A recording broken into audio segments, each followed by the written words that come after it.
Zombie, Darkest Night, the newest mode in the zombie universe, is here. This time, the rules are different. No more parachuting, as players will be placed at random locations on the map when the match begins, and there is no single winner. Players must work with their teammates to spend one long night in the match and stay alive until the sun comes up. Waves and waves of zombies will spawn during each of the 3 foggy periods at night, and supplies should only be scavenged when the fog fades. The main objective is not to defeat other players, though this doesn't mean they are harmless. Players may need to work with other teams when necessary, but should also watch their backs in case the Fragile Alliance goes south. This will be a unique experience for every player involved. This new mode also comes with a passive skill for every player. Understanding these skills will be the key to staying alive in this long night. Can you ride out the night?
Play PUBG Mobile for free.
Back, jumping and shooting. Ghetto's getting the job done. Only one more player left alive. FTP can be going out very early here.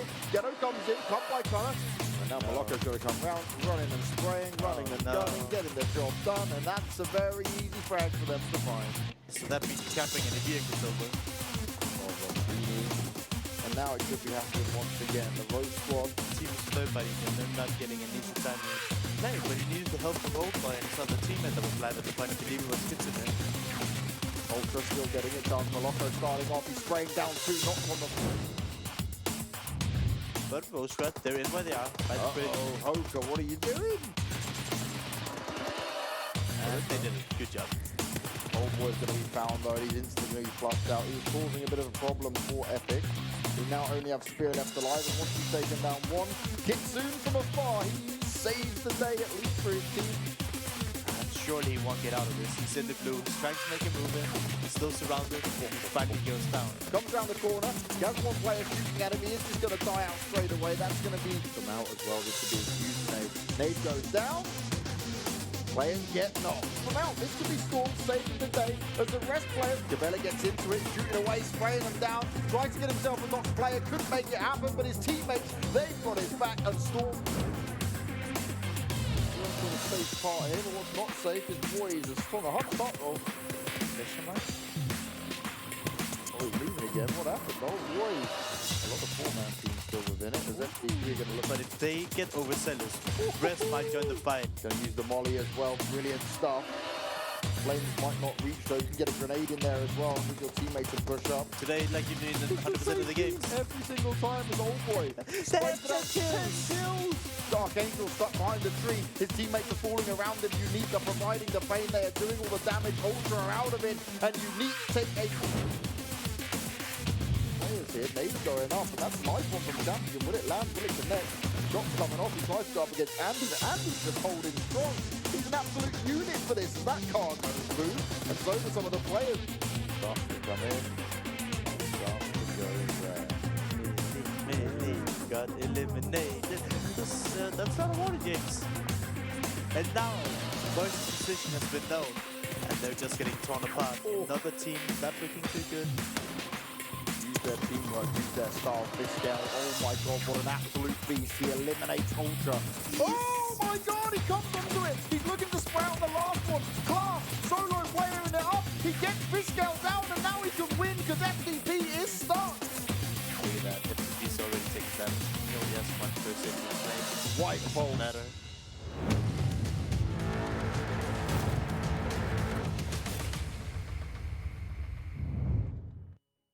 4 more games will solidify who will make it to the Europe Regional Finals. And this is what all these teams have been working for. It started at 32 teams. We then dropped down to 24. And finally, we'll be getting our last 16 here today. You've got myself, James Banks, and joined by always the fabulous, the knowledgeable, the analyst of over 9,000, Matthias Larsson.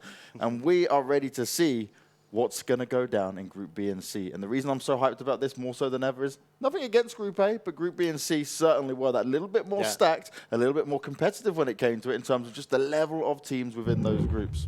Oh, yeah. And today, we're actually only getting rid of 5 teams because we already know 3 teams that played the 16 games and they won't make it through. And I believe it's BKB, it's White Pulse, and it's CZCZCZ. Yes, those 3 teams come from Group A, and they have not made enough points. They're not even within the top 18. So no matter what happens now, they are sadly out of it. But they came, they saw it wasn't good enough. They can come back next time around and try their luck once again.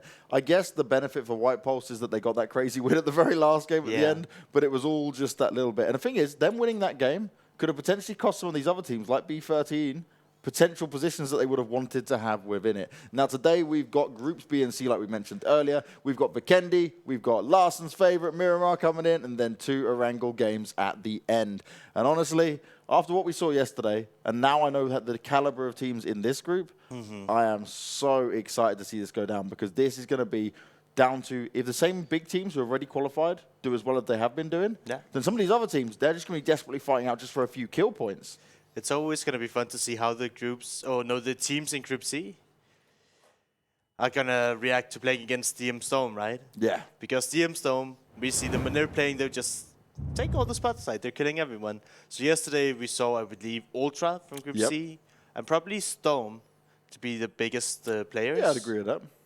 Ultra's pretty impressive as well. So we'll have to, I said Ultra and Storm. Ah, there you go. But we'll have to see how they perform while DM is on the server. See, I'm just so focused on DM because they're back in it today. And this is the thing, because DM looked good when we speak about them playing against the other groups. And it was like, okay, it's acceptable going up against Group A. Like Avangar was a heavy hit from that group as an example. M19 in there as well. But when it comes down to what we can see this team now do against like the likes of Ultra, that's what I want to see. I want to get one of these amazing endings. I know it's probably unlikely it's going to happen. It may not happen at all. But I'd love to see like a full 4-man squad of DM have a chance to get someone from Ultra or something like that. Oh, yeah, that would to be just amazing. see like how these two do it, because they think in a similar style. They have very solid rotations, but also it's when they get into these pressure spots, their communication just seems ridiculously good. So I'm thinking, if we can get a bit of that at the end of one of these games, that's just going to solidify my understanding of, yes, okay, you are truly the #1 team. And DM will be looking to prove that today because they have been the most dominant thus far. Yep.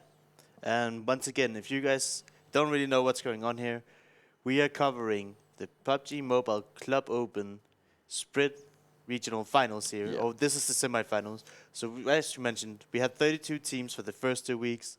Now we're down to 24. After today, we're going to go to 16. Yep. And then in the next month, to be announced the date, there will be a regional finals where the 16 best teams of Europe clash against each other. And only 2 of those can come out ahead to then go to the global finals in Berlin in July. Now these teams on your screen, 9 to 16, they are just within it. And any teams that have got 16 games played means they've played all of their games. So feel the pain right now. Truly could feel the pain if some of these teams manage to have some very good days ahead of them to push them back down. All it would take is for a few teams to have a bit like a win or something else come in there, and they could easily be pushed all the way down and potentially out of the top 16. So they're not even guaranteed just yet. But when we move over to the next side of the standings, then we'll see the teams that are pretty much all qualified. It would have to be some wild world for any of them to be knocked down. Yeah, I think rest like top 10 now and above are already through. And I'm like 80% sure that FeelThePain, they won't make it on just 178 points. Ooh. Because there's 12 now. There's like pretty much 9 other teams that just needs to get 50 points in 4 games. That's not that much to ask from. Like, that's 2 decent games and you get 50 points and then they're overtaken.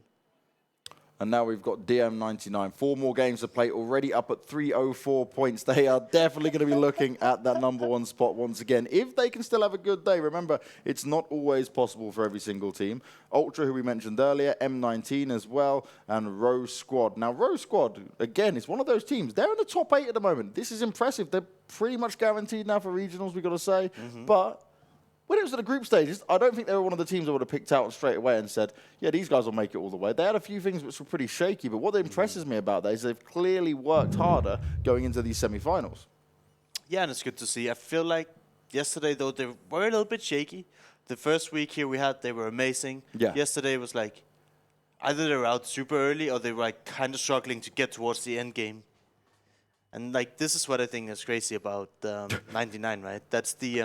They're 4 games behind, but they're only 4 points away from Team Unique, which is in 2nd place, and they're 12 points ahead, or well, 12 points behind #1, and I believe that was Unique, right? Yeah, and the amount of kill points they had as well on top of that, 108 there, and that is very, very impressive. Now, we talk about this point system over and over again, guys. This is for you guys at home to understand fully how important placement points are. Now, kill points are 1 per kill, but if you're finishing pretty much within the, let's say, top 7 there, top 8, you're really laughing in terms of the points you can jump up on, because if you jump that with like 4 or 5 thrags as well, then you're really running away with it.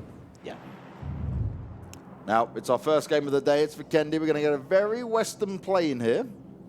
But with it being such a small map, it's not the end of the world for a lot of teams when it comes down to this. We'll struggle getting all the way over to the east on some spots, but most things will work out as they should here.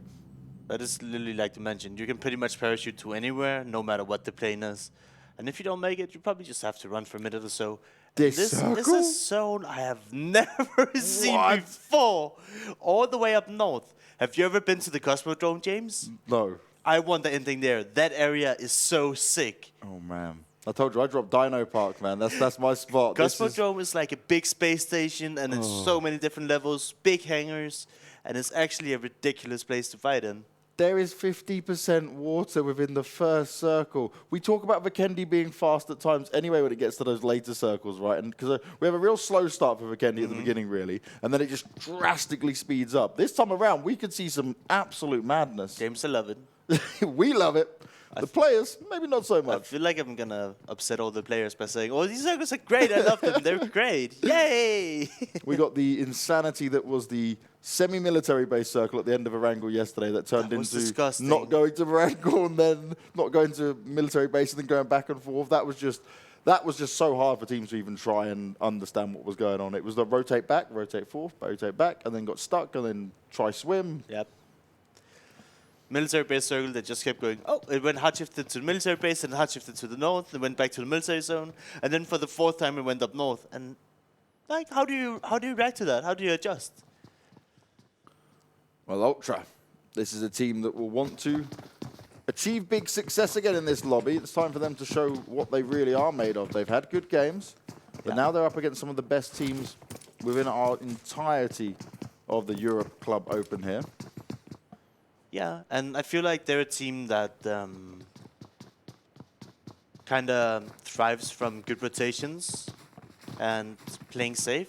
They're not the kind of team that gets huge kills every game. I don't think we see them with like 20 kills. Yeah. But they're just really, really smart and moving around, and that's kind of what gives them their edge.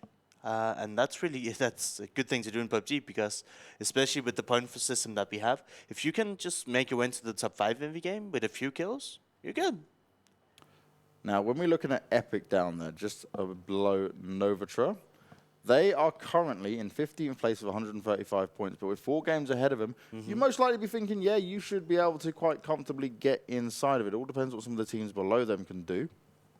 But Epic did have some games where you would say they're always getting within like the top 10 to 12, right? And they'll try and kill. So it's not exactly the perfect situation for them, but they have these games where every now and again they break through to say top 6 and you say, ah, here we go, there's a bit more life in it. But quite often you find them fighting and it becomes a little bit more scrappy than what some of the other teams deliver. Definitely, and I actually expected a lot from Epic coming out of the group stages, because I believe they finished in top 5, if not very close to it, and actually had a lot of explosive games where they would come ahead with these like big 10+ kills multiple times. They actually finished in 3rd place, James is telling me.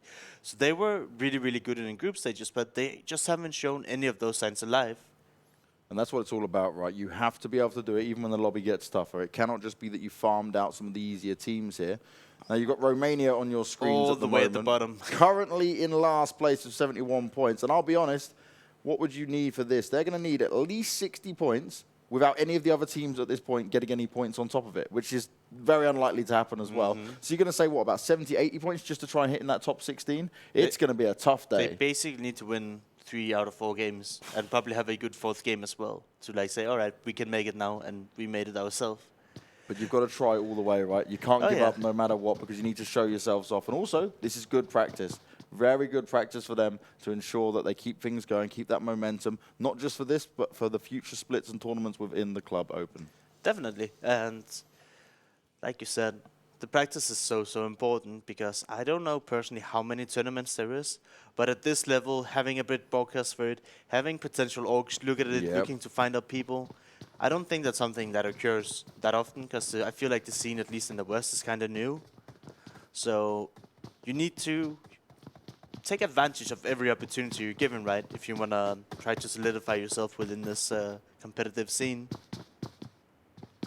And a lot of people, they come and ask, hey Larsen, how did you become a pro player? And it's actually more simple than you think. Yes. You have Twitter, you have to have Discord, you have to follow all the right channels. And in this case, you definitely want to look out for the website PUBG Mobile Club Open, because they announce everything there. But basically, you just need to have 4 friends that you know in real life or over the internet that you think you would like playing with. Yeah. Then you just practice and you sign up for everything.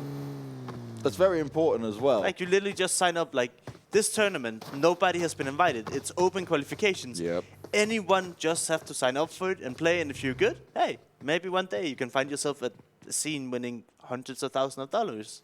And that's one thing, right, for a lot of the people here who might be watching this and thinking, well, how do they get in a team and stuff? If you've got friends that play, you can always start with that, and then maybe you outgrow each other a little bit, maybe things change, you move on. Yep. But it's great to play with friends because you've got that extra communication from a friendship to start things off with, right? And you say there, oh, this is enjoyable. Then it gets a little bit more serious. And like you were saying, enter these cups and stuff. There is so many opportunities within esports and within PUBG Mobile right now on this massive growth we're going to see.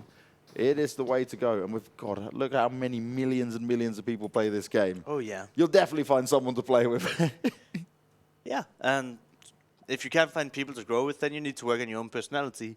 Being a pro player means you need to be able to always take criticism while not getting offended, and always being calm and having clear voice communications.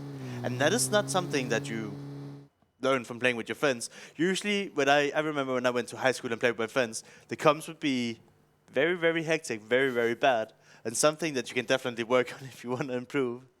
And this is where it is really funny, right? Because you talk about communication. Communication is the key to success. But I've been in it before. You play a game with friends for a while, and you say, "Oh, wait a second, lads. We're not actually focused. Let's go back onto the game. We don't want to talk about our TV show we've just watched or something like that." And then you have to kind of rein yourselves back in. But there's the level you take to step into being a pro player is very different from the public side of things. And if it's truly what you want to do, it's not easy. It takes a lot of time and dedication. But it's true that anyone has the opportunity to enter themselves in and get involved here. And as far as I know, like most competition, it's open qualifiers. So if you follow whoever is hosting the tournament, you just sign up and everybody gets a chance to play.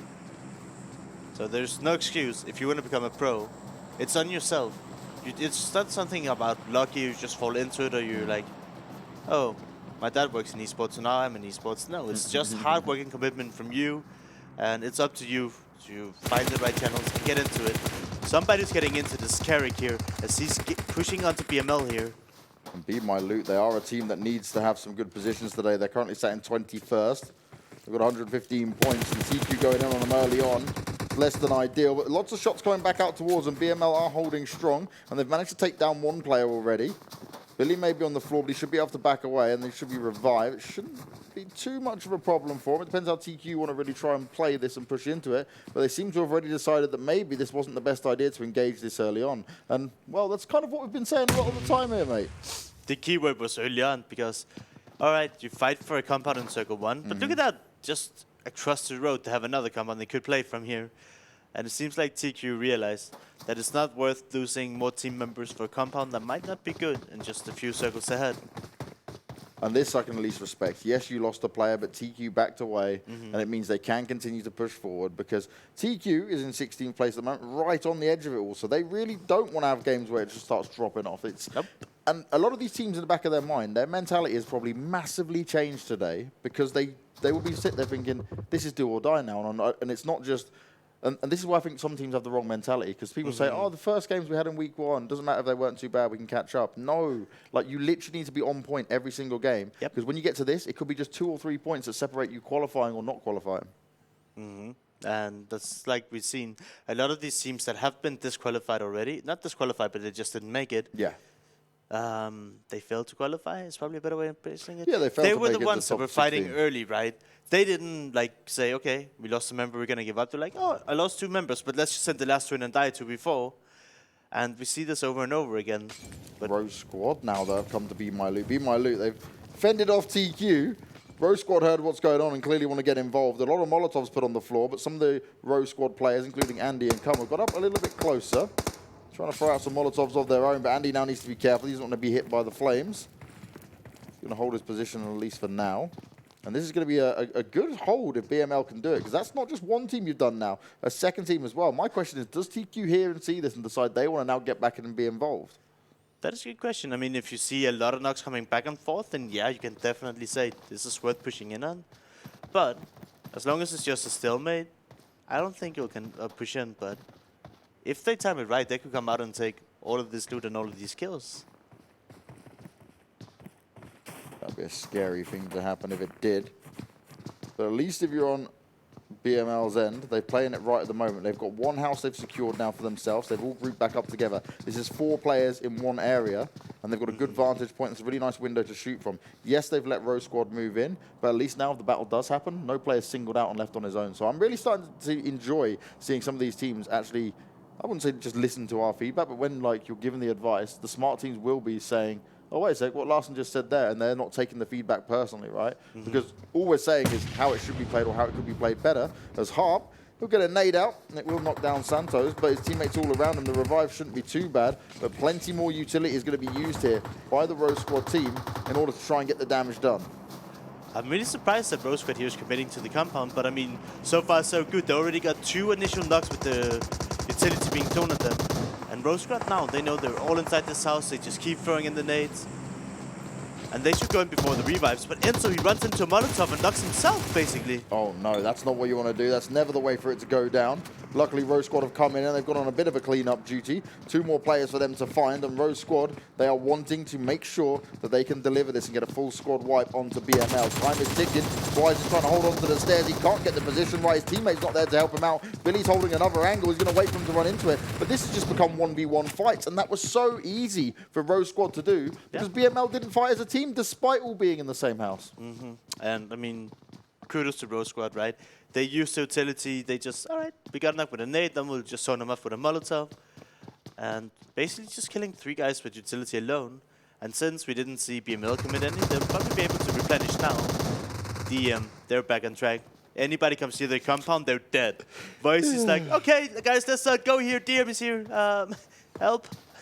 It's the same old tale when you know about what DM can do. They put fear in a lot of teams' heads when they start shooting and start getting involved in some of these fights. Epic Spears find himself crawling away, hoping he can try and find some safety. But as we spoke about earlier, that's certainly a team that does not want to be going down early on. Yep. Welcome to the lobby, fighting as well up against OMGG. Just Nox coming in mainly at the moment. Will get the finish off on the poser though, and that's just where you look. He's too far away from his teammates. They're all the way over to the right-hand side. OMGG's got God over here, happily just tapping away, spraying out onto things, but there was no chance that they were going to be able to contest him taking down their teammate. This is a story we've seen so many times from Welcome to the Lobby, right? They keep getting caught in these rotations. This is something they need to improve on. If they make it to the finals here, they need to say, all right, how can we rotate safer? Because we do know when they have 4 people alive, when they get into later stages of the game, they can play really, really well. Yeah. But I feel like in maybe 30 to 50% of the games, they have at least 1 to 2 people down rotation. And then this is when they start being quiet, they don't have the confidence that they need. So welcome to the lobby. They definitely need to look back and think, how can we make this a safer way to get from point A to point B? Now M19, you see them on your screens. They are qualified, they're very confident, but they haven't been going in for the kills as much. The last couple of games you saw on Erangel for them when they previously played, again, started to actually get aggressive, take more shots. Opening up here, they're already doing the same. So I'm liking it now that maybe the pressure's off them. They're starting to test this out a bit more. Yeah. But I still would have preferred to see it earlier to see how they could have really done. But I understand it. You want to go for this like slower start. It's their passive way. They were snaking up on many games. They had players that would constantly meet top 4 and just have 1 player, 2 players alive. It worked for them, but I love the fact they're testing something else out here. Yep, and you can just see how many teams are super close to each other. Wow. But we're in circle 2, but it's like 50% or more of the circle is water right now. So this is like looking like a circle 4, circle 5 almost. But there's so much water, and these teams are just sitting right next to each other. Luckily for them, though, there's a lot of compounds to still work with. So most of these guys can be safe and sound. Every team that's just on the edge of these rotations is going to go, God damn it, this is not what I wanted. No, when you see that kind of circle, you're never happy.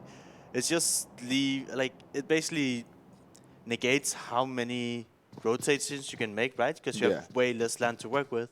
And it often just means that you're going to be funneled into other teams.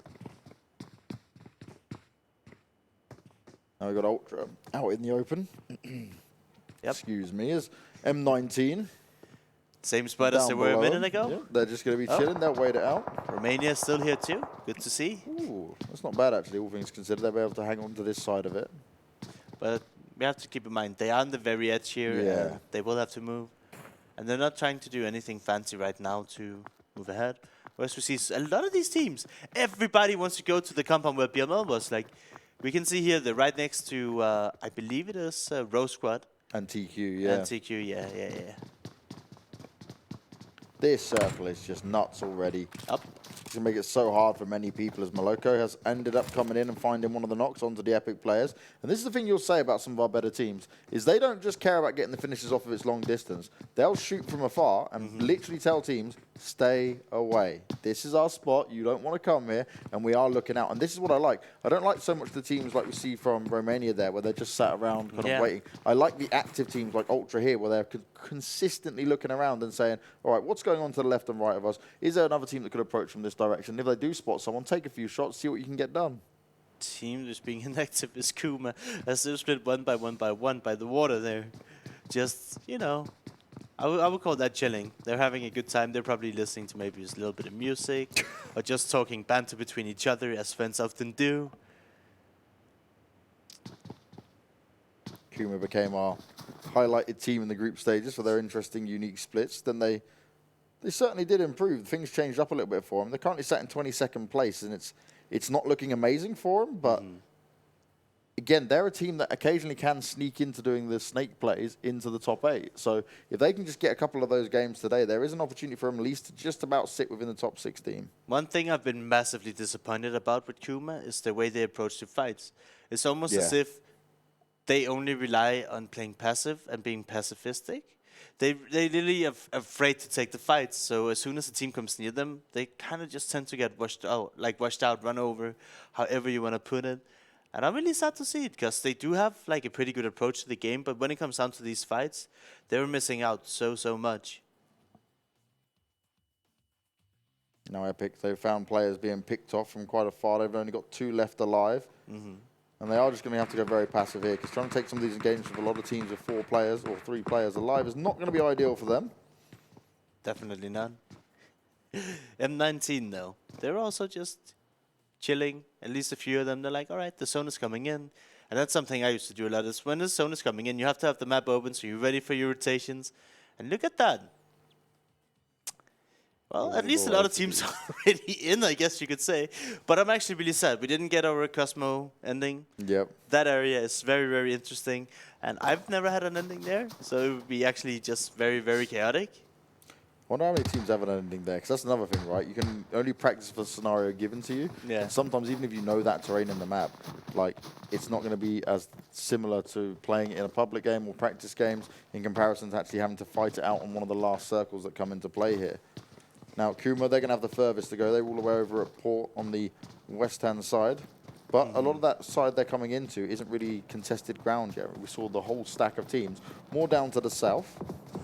As Ultra doing what they do best. Headshot delivered to Graham. Look how split Epic are. But they're just on to 2 as well, that's why.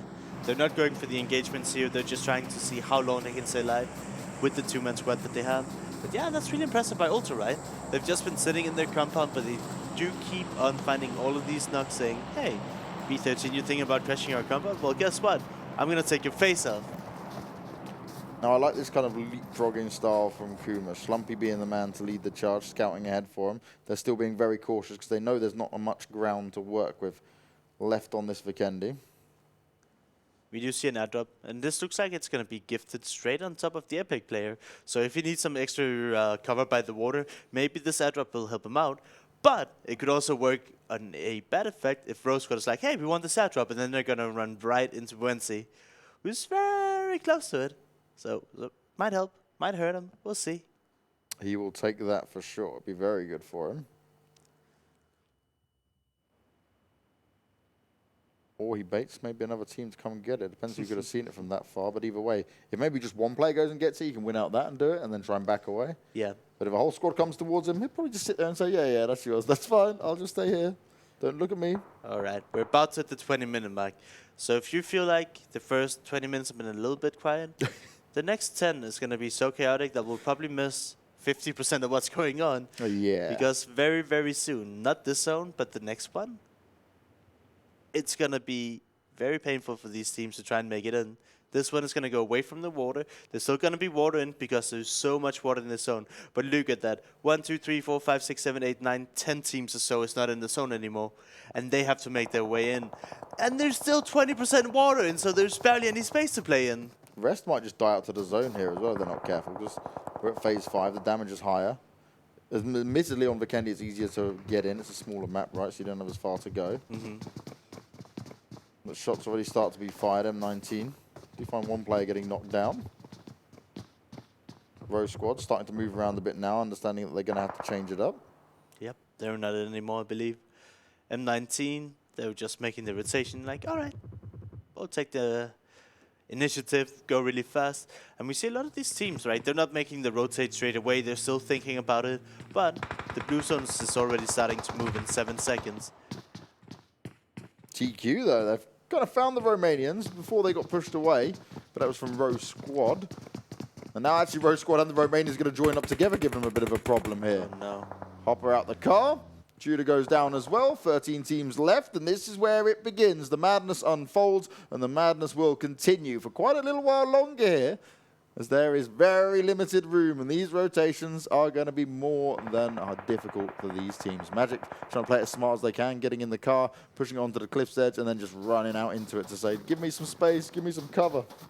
Yeah, Romania, oh no, not Romania, Rosq here, they wasted so much time. They were really close to the new zone, but they already let 2 or 3 teams get ahead of them in the zone. And because they spent so long to make a decision, this might end up hurting them. Ace, connecting onto Magic. Remember, that 2-member split, there were 2 swimming and 2 underneath the bridge. Fair. But Ace here is down to just biggies only.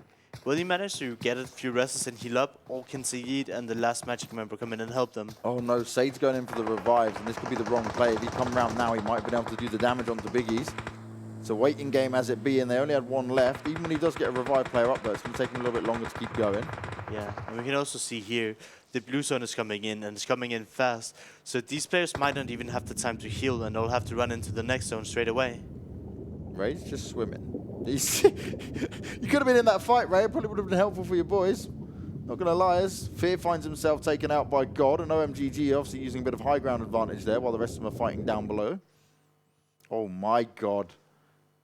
That houses literally 3 teams at max, really, in that space, and we've got to fit 12? Yep. That is And ridiculous. it's gone hard shift towards the west. Yeah. Everyone's down in the east and south fighting it out. This is going to be so crazy. 12 teams remain, but only 35 alive. 34 make that now. It's going to be continuing to just tick down and down and down. As we're going to see lots die out. Another one dead. Oh my, this is insane. The last member from Magic here connects onto Rosq. Not sure if that's a move you want to make. As Tron here, he's ready for it. Ray's actually looking the other way. But Tron is not taking the shots here. Alright, he's just trying to stay hidden. Don't miss, don't miss, don't miss, don't miss. Alright, he got it. We're down to 11 teams now. 32 people alive. Kuma is actually getting knocked and a finish onto M19 Hate Hope. Rosq connecting onto Tron, the solo player that just took out Magic. We're down to 10. And a lot of these teams are actually pretty sustainable, pretty healthy. We have 10 teams, 30 players alive. Not for long though. DM. See him up there again, OBS as well. OMGG heavily under pressure now. JC having a look at what they're doing. He spots out the car. They're trying to use it as a bit of cover. God's just ducking and diving. One of his teammates is knocked. You've got Yura to the side of JC. So Ultra have this covered, but they're going to need Makar to get involved as well. They will finish off some of these players with it. They're getting tagged up from the side, though, so they have to be careful. It's Kuma and DM that are teams that within the circle, but also can see this action going on, so they will be happily trying to make sure they can get some extra damage done here to make it even harder for these teams to win out the duels. Oh yeah, and OBS and Kuma right now, they need all the points they can get. OBS is almost into the top 16s, and Kuma, they're down in 22nd. These 2 teams, if they can get a good spot in this game, that might just give them a momentum they need. So many players going down. Maka! Spraying onto OBS here. OMG managed to make it into the zone here, but they're getting third party number B13. I want to see if OBS is going to be alright. We need to third party this, you know, move in, try and get something out of this. Or they're going to allow OMGG to stay there for now. I want Makar to go and get that supply drop. Yeah, I want that too. Down. That makes pretty good sense again. Yeah, if he gets a smoke down now, right, OMGG has already kind of been wiped out here almost. You've got Rosq coming up close. If Makar acts anytime soon, then he should be able to give himself a nice advantage to push forward on. Still, no teams have been eliminated, but I can guarantee you a lot of teams are still trying to make into the zone. As you see, DM are fighting Rest. B13 is fighting with, I don't know, multiple different teams. M19 and Ultra is clashing. DM and Rest are still going at it. M19, Ultra. Oh, very nicely done from Graham and Dark Angel, using the bushes and trees to their advantage there. That's Ace fully eliminated. B13 somehow manages to stay alive with 4 people alive. But this circle centered. And a lot of this new circle is on a road, and that means you cannot play any of it almost. Yeah. But look at that. On the top left on the minimap, Kuma is still alive. They're in 22nd. If they can manage to get a win here, or at least like a top 2 finish, it might show them some sign of life. That's definitely what they need to make it back here. It really would as well. And keeping 4 alive at this position is very strong for these guys. Rest, we saw how well they were able to do yesterday. Lover's in trying to spray some players down, but he's just going to have to back away, heal himself up. Return fire comes out towards him, and DM are also looking for him now. Yeah, Rest, as good as they were yesterday, I don't think they have anything to do against DM, who's currently gatekeeping them. It's like, you want to come into this circle, you got to get through us, and that's not going to happen anytime soon. Right, Rest, they were owning yesterday, but now they're facing DM, and now they're just both forced to prone. They're not getting any free entries, and as soon as this blue starts to move, unless they can sneak their way past, I don't see any way that Rest gets out of this hand. And I just love the positions here from DM. Matic out in the wall, bit on the open, Warframe checking the door, Nuke is on one of the other windows. They've got this on lockdown. Yep. Now B13 still now finding kills. They're going to stop Rosq Squad from coming in, but if they don't move soon, they're going to be taking damage that they will not be able to handle. It's not going to work out for them, so they've got to make the timing right now in how they want to approach this. They know exactly where all the other teams are, because let's be honest, it's been fighting non-stop now, so it's all understanding of where these teams are, but how do you try and fight into it? How do you find this space and cover to allow you not to get taken out by the zone? Oh yeah, Rest actually gets an initial knock onto Nukes, and he gets another one onto Harley. Vafarin, though, he's answering. So Rest is down to just Soulcade, but this could hurt DM a lot since they have 2 knocked. We'll have to see if they have time enough to rest and recover. Depends if anyone else wants to push on the DM at this point, if they've noticed what's been going on.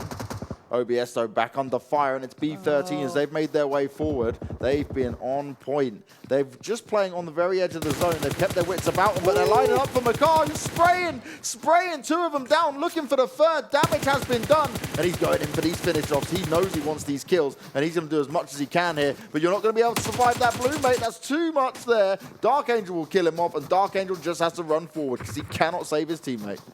Makar did the best he could.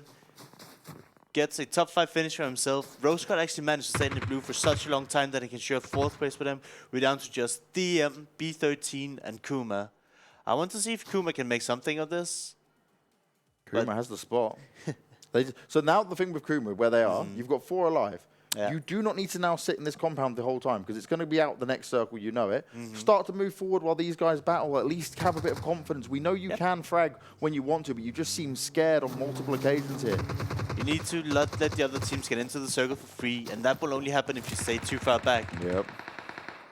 Slumpy's found himself knocked down. He's always the scout going forward. B13 the ones to get that done, though.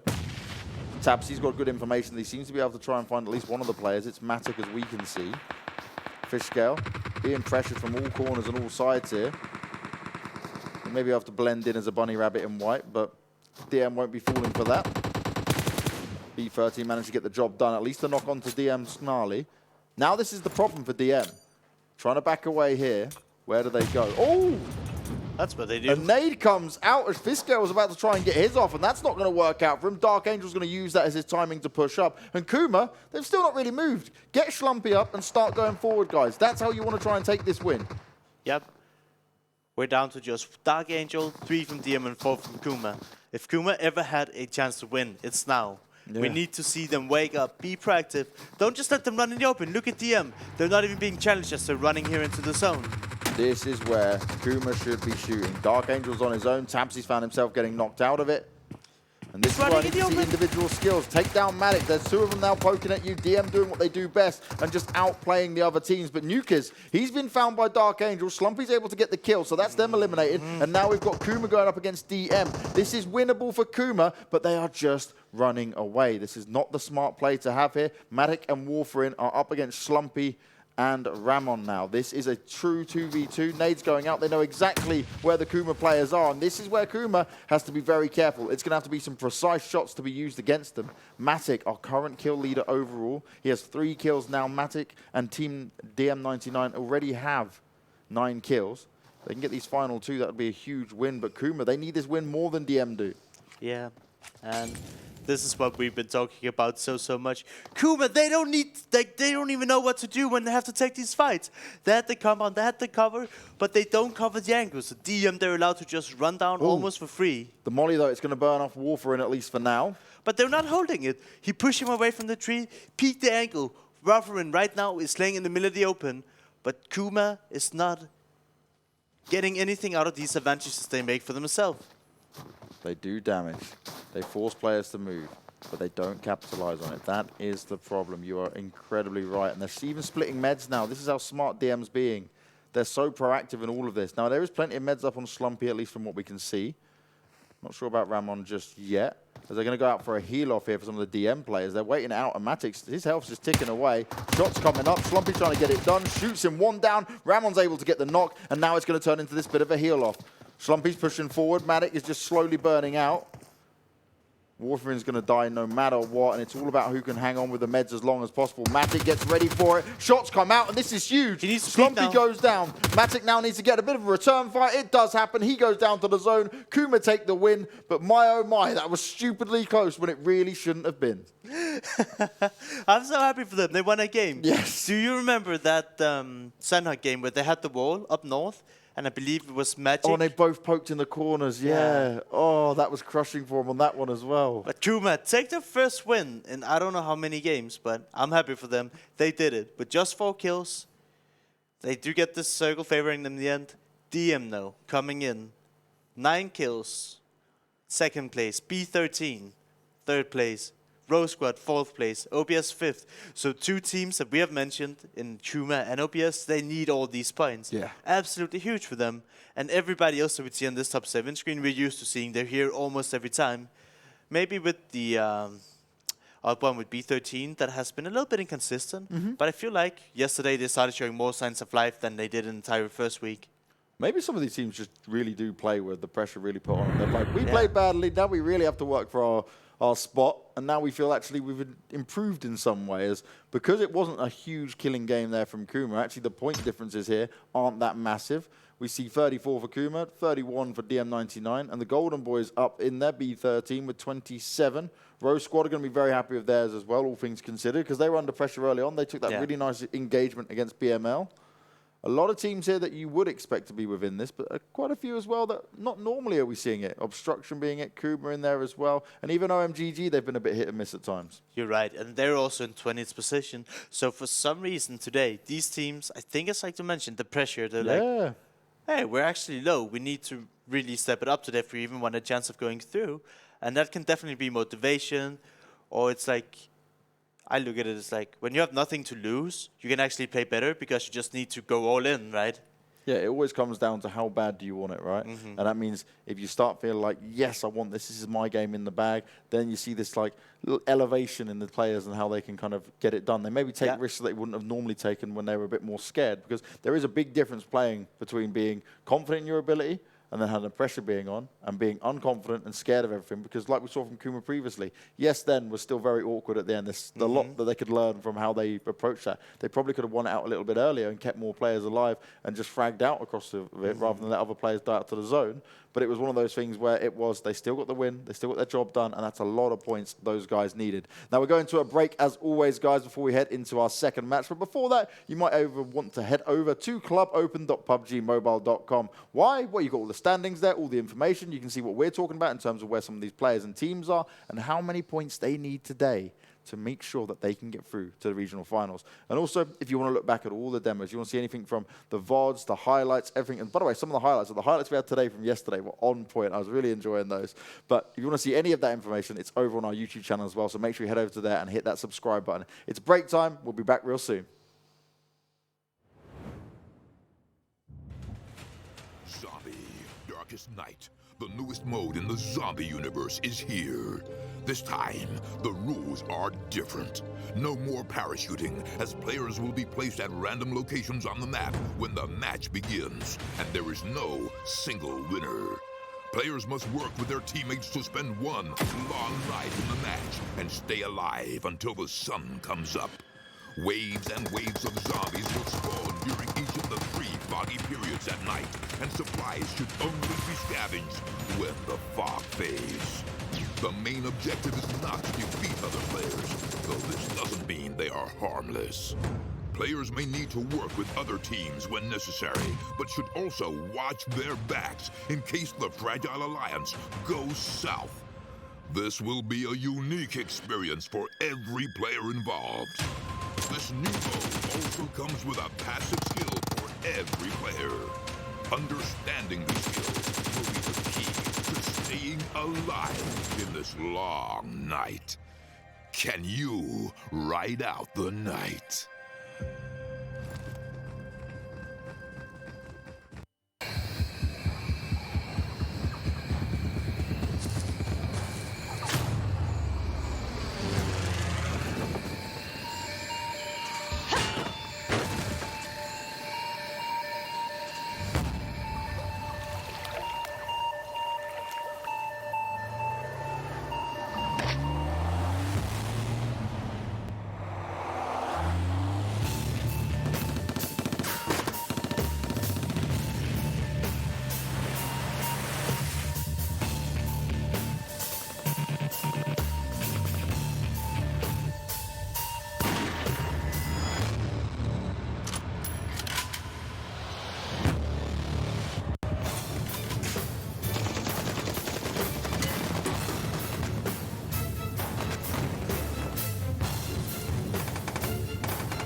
Play PUBG Mobile for free.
Zombie, Darkest Night, the newest mode in the zombie universe, is here.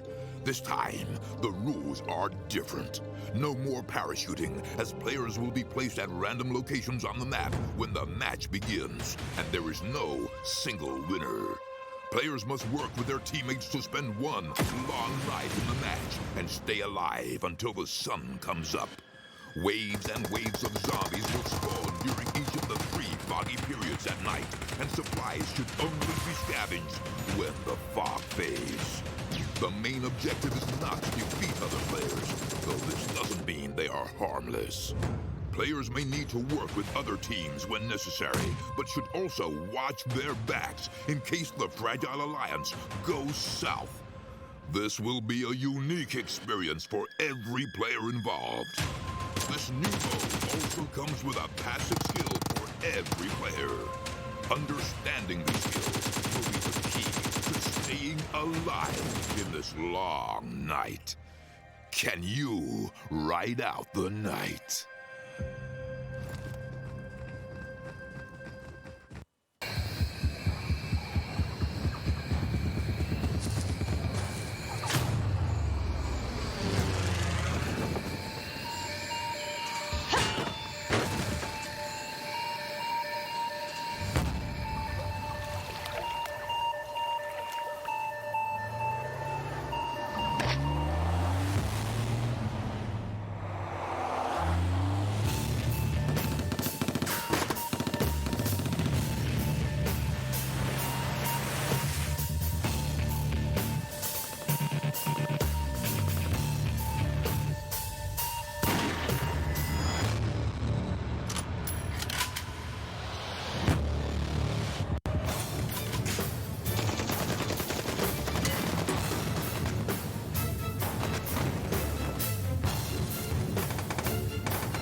Play PUBG Mobile for free.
It's time for game 2 of our final day here of the PUBG Mobile Club Open 2019. And we are going to Mr. Larsen's favorite map. He's been waiting for it to come back into it. It's Miramar. It's not my favorite map. I know where you got You it were from. so upset that you didn't want, you wasn't in as much though. You were so. That's true. On day 1, he was like, "Ah, I got Miramar." He was really happy. Then we got Sanok the next day. Like, don't mind Sanok. We should see more Miramar. So it's now turned into your favorite map. The Erangel is my favorite map. Yes, but everyone's favorite map is Erangel. Be different. No. Diversify. No. Damn it, Larsen. You're supposed to go with me on this. I like watching Miramar, but playing it? No, no. Okay, favorite map to watch. I don't know. One of them. But Erangel is just Erangel. You'll never take Erangel out of Larsen's heart, clearly. I get to enjoy Miramar regardless. It will be a fun watch, especially if our first game was anything to go by. Vikendi. What an interesting way that went down. Some of the harshest circles we've seen here over the last 2 days. Oh, yeah. And we've been going for so long. It's like, we've actually been really reasonable circles in, like, what, 80, 90% of games? Yeah. And then yesterday's Erangel, and now this Vikendi. What on earth is going to happen on Miramar? You know, all the way in the west, all the way in the north, Yep. there's a lot of these rocks that are essentially like water. Actually, no. We're going to take it all the way to the east and go into 2 small islands in the water. Oh, my God. That's what we need to do. That or like a prison ending. Anything else is not acceptable. If we get that, then everyone's going to say you've jinxed it massively. Like, you know, very unhappy players once again. Yeah. Now, we saw Kuma take that win, right, when it came on Vikendi. A very unexpected win because this is a team who has, in the group stages, they confused us at the start, then they improved and then at least made it through. But they made it through by the skin of their teeth. They were, within the top 16, but just about, like, edging their way in, I think. They were like 23rd, 23rd, I think. They were like all the way at the bottom almost. And then they just made it through onto the group stages. Now they've just squeezed here to regionals on 16 spot, but it's not guaranteed because other teams can jump up and push them back down. So they have to have another good performance, at least on a couple more of the maps. But you got to say, it was impressive that they did manage to hold it out with all things considered. I think if they were just that little, like they have the pieces, right? They clearly communicate. They clearly understood how they were going to play that last bit there as well when it was the 2v2. But one thing they don't just seem to do is want to frag out that much. It's all so passive the whole way around. Now, yes, they got a bit of circle luck on this last game of Vikendi, but I would have loved to see them just take a more forward position when it was the 3 teams left alive, because they could have got so many additional kills there. But that's the thing with Kuma, right? They always take the passive approach. So there, they just went to go to the center of the circle instead of just DM literally has to run through the open to come into the zone. You can just shoot them for free. But no, Kuma, like, they disengage, they go play the zone, and then eventually they do manage to close it out because it was the last zone, and they were closer to the center, but they need to work on their fights. That's all. Now, Kuma, they're currently in 16th place with 141 points now. EpicGang, who are also still playing today and looking to get in, are just below them on 141 points. Then underneath that is TQ, who are on 140 points. So you see how close this bottom part is. It's absolutely insane that either of those teams can just quickly have one game, which isn't even half that good, just a couple of kills, and the other teams go out and you're laughing. Definitely. DM99, though, 3 more games to go. Easy for them. No problems whatsoever. What they got, 10 frags in that last game, or 9 frags. Now they're up at 335 points overall. And I think they're a team that would be singing, "Ain't no stopping us now," anytime soon. I mean, they don't seem to stop. They've had one bad game, and that was the 16th spot where they died pretty early to White Balls, I remember. And everything else for them has just been a show, really. It is a show of raw skill and talent and good communication for the M19. Ultra still in it, though, still looking comfortable. M19 didn't see too much from him on Vikendi, in all honesty. Like, they just pushed out, eventually went down to their death, but they didn't seem to get it really going. It was more no opportunity to snake this time, hard rotations, couldn't get where they wanted to get. I feel like M19, they were stuck in between so many teams. When I was looking at the kill feed, they were fighting like 4 different teams, knocking back and forth, back and forth. And when you're surrounded by that many teams, you're not going to snake anywhere.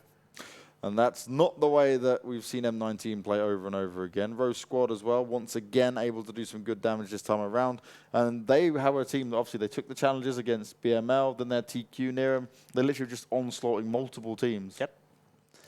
And towards the end, they were actually blue healing to get a higher rank than whoever got 4th place or 5th place. It was, who was fighting B13? I think it was Rosq squad, maybe. No, it was actually Makar. Makar, he was fighting B13, so Makar died before Rosq squad, but Rosq squad was just healing in the blue for like solid 30 seconds. Yeah, we sat behind the tree just like, let's go, let's go. And why not? If you can make that work, get you those extra placement points, they are vital in just making sure you hold on to what you've got now. And we spoke about this before, so people might think, right, you got top 16 and you want to only be in top 16 to make sure you get to regionals. Actually, the better place you are, if you're a team without an organization, that's more bargaining chips to say, well, look, we're really dominant in semifinals. We've made it to regionals. We'll bring an even higher level when we put more practice in before. Do you want to come and support and sponsor our team? Do you, like, what sounds better, top 5 or top 16? Yeah, always top 5. Always top 1? Top 5. Number 1? Top 1, DM99, yeah, definitely. Yeah, if you're going to pick that up, that'd be a surefire choice when it comes down to it. And I think that's what's going to be interesting because, remember, it's only 2 teams that can qualify into the grand finals from the regional, which means if DM, even then, there is a world in which, because it's going to be that more competitive, right? We see the same 16 teams over and over again. Imagine a world where DM don't make it after this, like, incredible, I wouldn't say an amazing group stage, right? Just a good group stage, but an absolutely amazing semifinals both weeks now. And then you go to regionals and something falls apart there. That would be crushing. I want them to stay on their A game, keep things going and working on it. Yeah. I wish there were more public information about the regional finals. Because we don't actually know any more than you guys. We're not being told anything behind the scenes. So if it's not on the website, PUBGMOBILE.clubopen.com. No, clubopen.PUBGMOBILE.com. Clubopen.PUBGMOBILE.com. But If I you actually Google like it, you'll it, find though. it. But yeah, we only know what's on the website, so we know the same as you. I wish I could know the region finals. Are they a LAN tournament? Do these guys have to go in the LAN for the first time? Are they home and comfy? Because if they're under the same circumstances they are now, they're likely to do really, really good, right? And keep up the momentum they've been going. But if a lot of these players go to their first LAN tournament, that might change stuff drastically. And that's it. LAN is a very different beast to online. We talk about it, not just the comfort of your own home, but just there's no pressure around you, right? You're just on your own in your zone. You're talking with your teammates. When you get to a LAN, there's other teams. There's noise going on. There's the commentators. They can actually probably not hear us. Obviously, they've got the good headsets on and stuff. But I mean, it's the environment, right? When big explosions happen, you feel it in a venue itself. There's so many little things that change massively when you go onto a LAN system. That's going to be very interesting to see who's a bit more hardened in that kind of way than others. And also, it will talk about, we know this already, there are players within these lobbies who have played pro in other games before. Yep, that is true. We do see a plane straight through the middle, pretty much. Nobody should be upset about this, but it's fine. They're going to be very sad when they see the circle goes to the east of Impala here, landing on the two small islands, having everybody to swim and die and just cry of sadness, but we're going to love it. But it won't happen. I'm just trying to be, you know, positive. So when I woke up this morning, I got over my laptop and I was watching the games before. I watched the last Erangel game just for the fun of it. And Twitch chat were literally just going, my God, these circles. Like everyone was like, what the hell? And people were trying to guess who was going to come in. And one of the teams people never thought would even make it towards the top four was Ultra. And yet, even though they got stuck on military base, they still managed to swim over that time. So anything is possible. It's all about timing and a little bit of luck on your side. And we'll have to see where this next circle is going to go. Where are we going to start with? Will Larson be correct or will he be? I'll be wrong. There's no way. Don't say there's no way. Whenever you say there's that, there's no always way. a way. Ah, okay, it's not east, but It's that's not a that's a prison fair circle, one. not an island circle. What are we going to do with this? This is boring. I guess we could go to Picado, where Ultra is potentially fighting with another team. Pretty much every single time we played Miramar, there's a Picado fight. And look at that. Oh, not again. Rest, welcome to the lobby. Ultra, Romania. And maybe even more than that. This is going to be so... These teams are going to kick off early on, and they've got to avoid trying to take some silly engagements. But ASE, they've started off straight away, taking a few shots at OMGG and Sticks. He's pushing forward. It looks like he's trying to find some meds, because I doubt at this point he's even found anything to work with. Why is there so many teams in Los Leones here? Usually Los Leones is so big that you can comfortably share it, but I think we see at least 4 different teams on our screen there, and they're all close to each other. Not the way you want to start out your game on Miramar here. And we can also see what's happening here is a lot of these teams are not even grouped up together. Ace tries to make a move onto Sticks here, perhaps, but get caught in the side by Epic. Back and forth, back and forth. What a ridiculous beginning. In the beginning, that is not going to help any of these guys, especially if any players get killed off early on. It just hinders you for further engagements. We consistently mention this because, yes, they want kill points. Yes, they want to sit there and take some more space. But unless you can do it as a full squad without losing players, then you're going to struggle. As welcome to the lobby, they've already lost one player straight away. You saw Jonathan just get finished off there by one of the Ultra players. Yep, they actually landed in the same building inside Picado. I call it the 5-story because it's just a big building with a ladder outside where you can get on the roof eventually. And somehow they managed to separate up from their teams and just be in the same building. And Ultra got the better of it. You need a contingency plan for when stuff like this happens, don't you? There's no contingency plan when there's 4 teams around you. You're just... No, but I mean, so if, for instance, this where welcome to the lobby is so split up. If this has happened early on, you notice there's loads of teams around you. You've obviously seen it from when you're flying down. You decide and say, all right, guys, we're going to focus on this house together to start off with. Yeah. And go as a unit, because they can only loot so much like the other teams. But at least if you do run into someone, you've got everyone there, or at least do it 2-2. Yeah.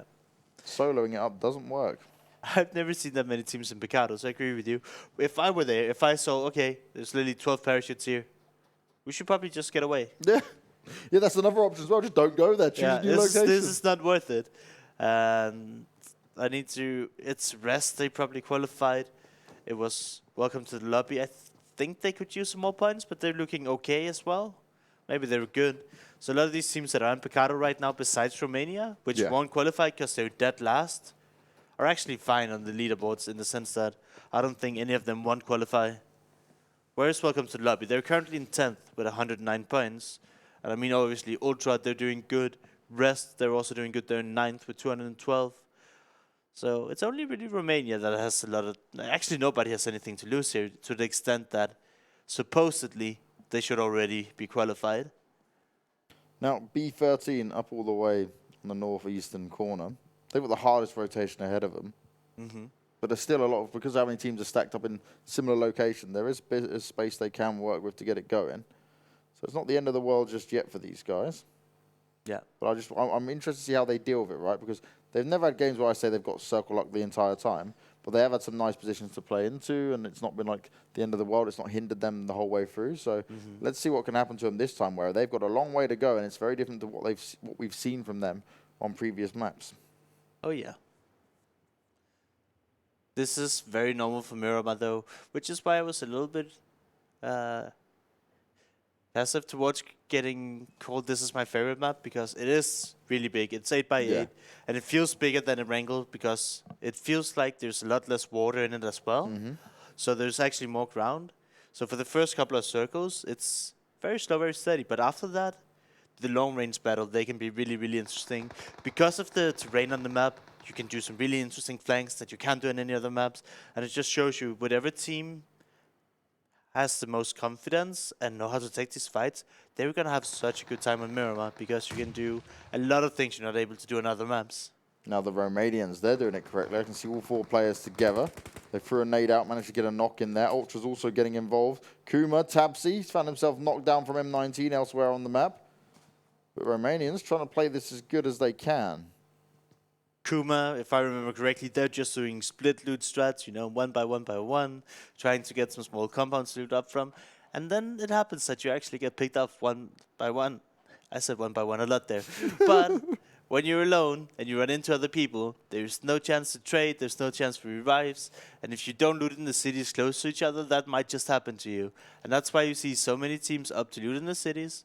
I mean, the loot can potentially be as good as if you loot outside. Yeah. But you stay all close together. If something were to go wrong, you can usually help each other out. And teams don't like just randomly crash into a city in the early game. You're just like, okay, if you want it, you got it. You're not gonna get contested there. Sometimes, because here, 4 teams Leones, 4 teams Picado. But this is exactly what we saw in the end of the group stages as well, right? When these teams felt like they qualified, they're like, hey, if we can go land in this city and win it, we might get it for the next stage. Yeah. So we actually don't need to get that many points. But they're saying, if we can get some practice in Picado and maybe scare away some other teams, that would be really worth it. And I mean, Ultra, for example, 5th spot, they were 100% through. Yeah. No worries for them at all. No worries for quite a few of these teams now, as Tudor finds himself getting beaten up. Yeah. He did get knocked, and then he just, yeah. You know, showing some respect, punching him out instead of, like, you know, shooting him. Just make it slow, make it suffer a bit more. Laugh at him that he's alone and he has no help from his teammates. You know, just being really respectful. I don't know why he split off, because the whole of them were in the same building as well for Romania. It's just all 4 sat there. Yeah, he probably wanted some more loot. He was like, oh, I'm just going to go elsewhere, guys. I think we've cleared it off. And then instead runs into rest. B13 in the middle of rotating through the blue at the moment, just all the way down south. But it is only phase 1, so it's not going to be a huge problem for these guys anytime soon. The Romanians may have started off good, as you can see on the map. They're actually going to be just falling back a little bit. Rambo just a while ago went and got himself the car and repositioned it, so they'll be ready to rotate when they do require to. Yeah. OBS, they're finally moving. Happy to see that they split up, take more vehicles, don't just have to drive in one. On Miramar, though, it can be very hard, so having a Dacia, having a Mirado is nice. I don't like the big trucks, I don't like the big vans. Dacia, bikes, Mirados, yep, that's pretty much all I want to drive in. Sometimes you don't have that luxury, but... Joe, I swear, I am literally the worst ever PUBG bike player. I still can't even do it on Miramar. I know... What? Yeah, I know you flamed me for it last time. You just never let go of W and you win. And then I can't control it and I crash into stuff. This is jump, so you do this loop and you go like, wee! And then back to, that's fine. I just crash, because it's so bumpy and hilly, I go over things and I'm like, uh-oh. I like to have my wits about me, and sadly when I'm going that fast, it doesn't happen too often. As the new circle pops, we go pretty much center, a little bit more down towards the south. Kuma, they'll be happy with this one. A bit split up at the moment. Looks like you've got 3 players in one direction coming from the very south, and then Bullet, he's up over towards the western side of it for now. Yeah. We do get an airdrop outside Picado, but these guys are a little bit too busy to Yeah. look anywhere else. They're focused elsewhere, that's for sure. But this is straight towards the center of the zone, and some team might benefit from it later on, potentially, if people decide to go in that direction. Now, Rest, this is what I like to see, right? They are doing it, but they're doing it in a 2-2 split. Welcome to the lobby. How many players from Welcome to the lobby have been literally knocked down? Like, they had Romania knocked 2 of them down to start off with. Ultra have now hit 2 or 3 down. Yeah. Welcome to the lobby are thinking, okay, there's too many windows in this place. Shall we just get out of here? This is not really worth it anymore. But look at Asata. 0 meds at all whatsoever. They have 2 K9s. Asata had a 3x, but his homie next to him literally had an iron sight K9. Canadian. I was like, is this really worth it? I guess it is, right? That's me on a bike. Wait, what happened? Talkbacker got knocked by himself. Oh, I didn't see that. That's me. That is literally, I didn't know it was a bike. I can't confirm it's just a vehicle knock. But I guarantee you that would be me if it was a bike. I have to practice my bike skills. James, you have to fall down before you can stand up. I know. Get me stabilizers, maybe. I feel like those would hinder you. So I'd be a bit steadier on the rocks. Or give me a free-wheeler. If you want to be steady on the rock, I don't think it's a motorcycle you're looking to drive off-road with. That's why I avoid it. See? If I want to win, don't give me a motorbike. The moment I have a motorbike, I do it carefully, and then I just go looking for the next car, and I say, okay, there we go. You just race. The bike is the best! I don't care. Oh. Practice makes perfect, and that's what some of these teams certainly do need to do. Practice a fair few things in terms of teamwork, the way they engage into fights. Yeah. Ace here. They were still looting all 3 together, right? So when you loot in a city like Los Jones, if you can split up, you can be done looting in a minute. Yeah. But these guys were 12 minutes into the game and they're still looting. And that's just because there's so many teams standing near them. They have to stick together. And it's just like, wait, I don't know. If I had to play and like split my loot with other people, I wouldn't have fun. I love looting. Nobody has to, like, if I land in a building, I don't want anybody near me. I want to be able to do everything for myself. No, that's the key thing, right? If you want to really get off to a good start, because like we just saw there, it was so populated that multiple players and teams didn't even have meds. Yep. And that's just not good when you find yourself getting knocked down all the time. And talking about knocks, That's Twice is going to go for a bit of long range there. Pretty good. Pretty impressive against the Magic players. How much more can he get done? He's hungry for a little bit more. Go on, poke me, he's saying. Give me an inch and I'm going to take a mile. Yep. BML here. We can talk a bit about them. I believe they're not doing very good in the standings. They're down at like the low 20s. And they need to really show up. We did see them. I'm just going to go back to the group stages. They were like, they either won with 20 kills or they died in 16th. But in the group stages, they were able to win enough games with super high kill counts that they could make it through comfortably. But here in the semifinals, they just haven't been able to close out any games. And with their lack of consistency, that's really, really hurt them here. Well, both those teams we just talking about, Magic and BML, are going to have to rotate down a little bit south into the new circle. The south circle stayed towards the south, but gone a little bit more over towards the east. For B13, who started all the way at the north, they're not going to be loving life, but neither is Rest as Solke. He's one of the key players for that team. He has had such good individual performances to hold his team in it. He's found himself not only knocked, but killed off straight away there. Never lucky from Solke. That's probably on a rotation. I mean, we don't know what happened, but he's probably driving past, gets knocked out, get flushed, while his team is a little bit behind him. We do see Solke. He's the guy who takes the initiative from Rest, more likely than not. So he might just have been a little bit ahead of his team, trying to get some information. Maybe being greedy for a kill. Who knows? BML here, like you mentioned, they have ways to go into the zone. It popped over to the east, kind of southeast though, a little bit towards Los Leones as well. Rosq are going to begin their own rotations as well. Melo looks to maybe just scout from the hillside first to see who could be down below. BML will be able to grab themselves a supply drop. Very happy with that, I'm sure. But they do, at this point, want to make sure they do get inside the circle earlier. They can see that how close that blue will be creeping up on them. Yep. Epic, the team who is now sadly outside of the top 16. Kuma's taken their spot effectively. By 2 points. 2 points is all it is. All it is. And that's because they went out quite early on. We saw it before. As we're going to get a bit of a drive-by shooting going on here. Billy's just spraying away. Hopefully he can hit something. Sade is there as well in the background. And Magic are just trying to run away. This is a good old-fashioned car chase, but no one's getting knocked down yet. It's like we're in the PUBG Mobile Hollywood movie. We have seen a lot of knocks actually come through with these kind of chases and engagements, so definitely a worthwhile strategy, as long as you can make sure there's nobody else around you that want to harm you. Yeah. But since they're so far out of the zone, you can chase a little bit, you can try to have some fun, but the later you get into the game, you just want to be careful when you drive and not lose people in your rotations. BML could still potentially run into these Magic players. Vasil is there, and they're taking shots at him, but they're not making it connect just yet. He loses a bit of health, about 25% off that shot, and he's just going to try and get himself a way out of this.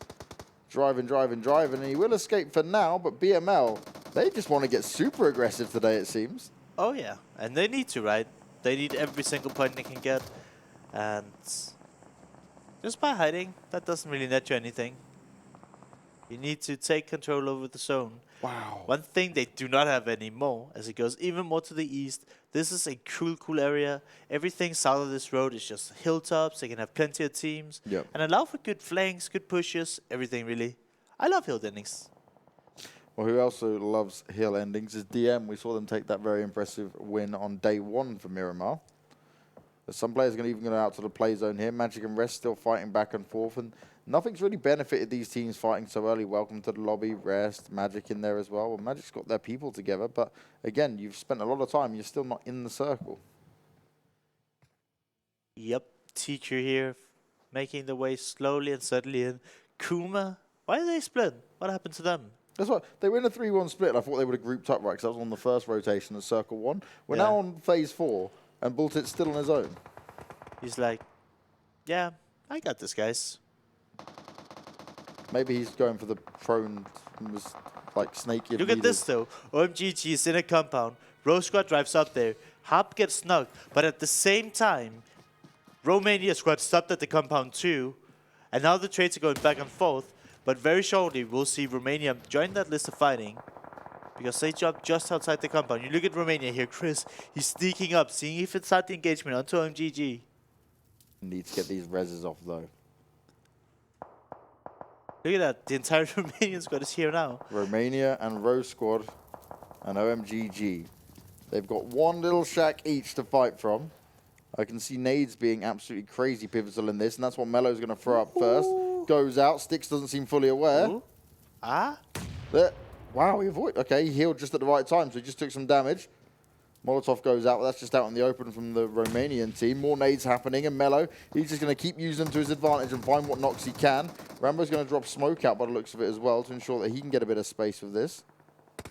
They need to keep themselves covered. They're well aware that there's now 3 teams here, and it's all about who can stand strong and who can hold the longest here. Oh, no. As Andy finds himself getting sprayed down in the open, they instantly go in for the finish off onto him. Stix is able to get the job done. He's the solo player left alive for OMGG.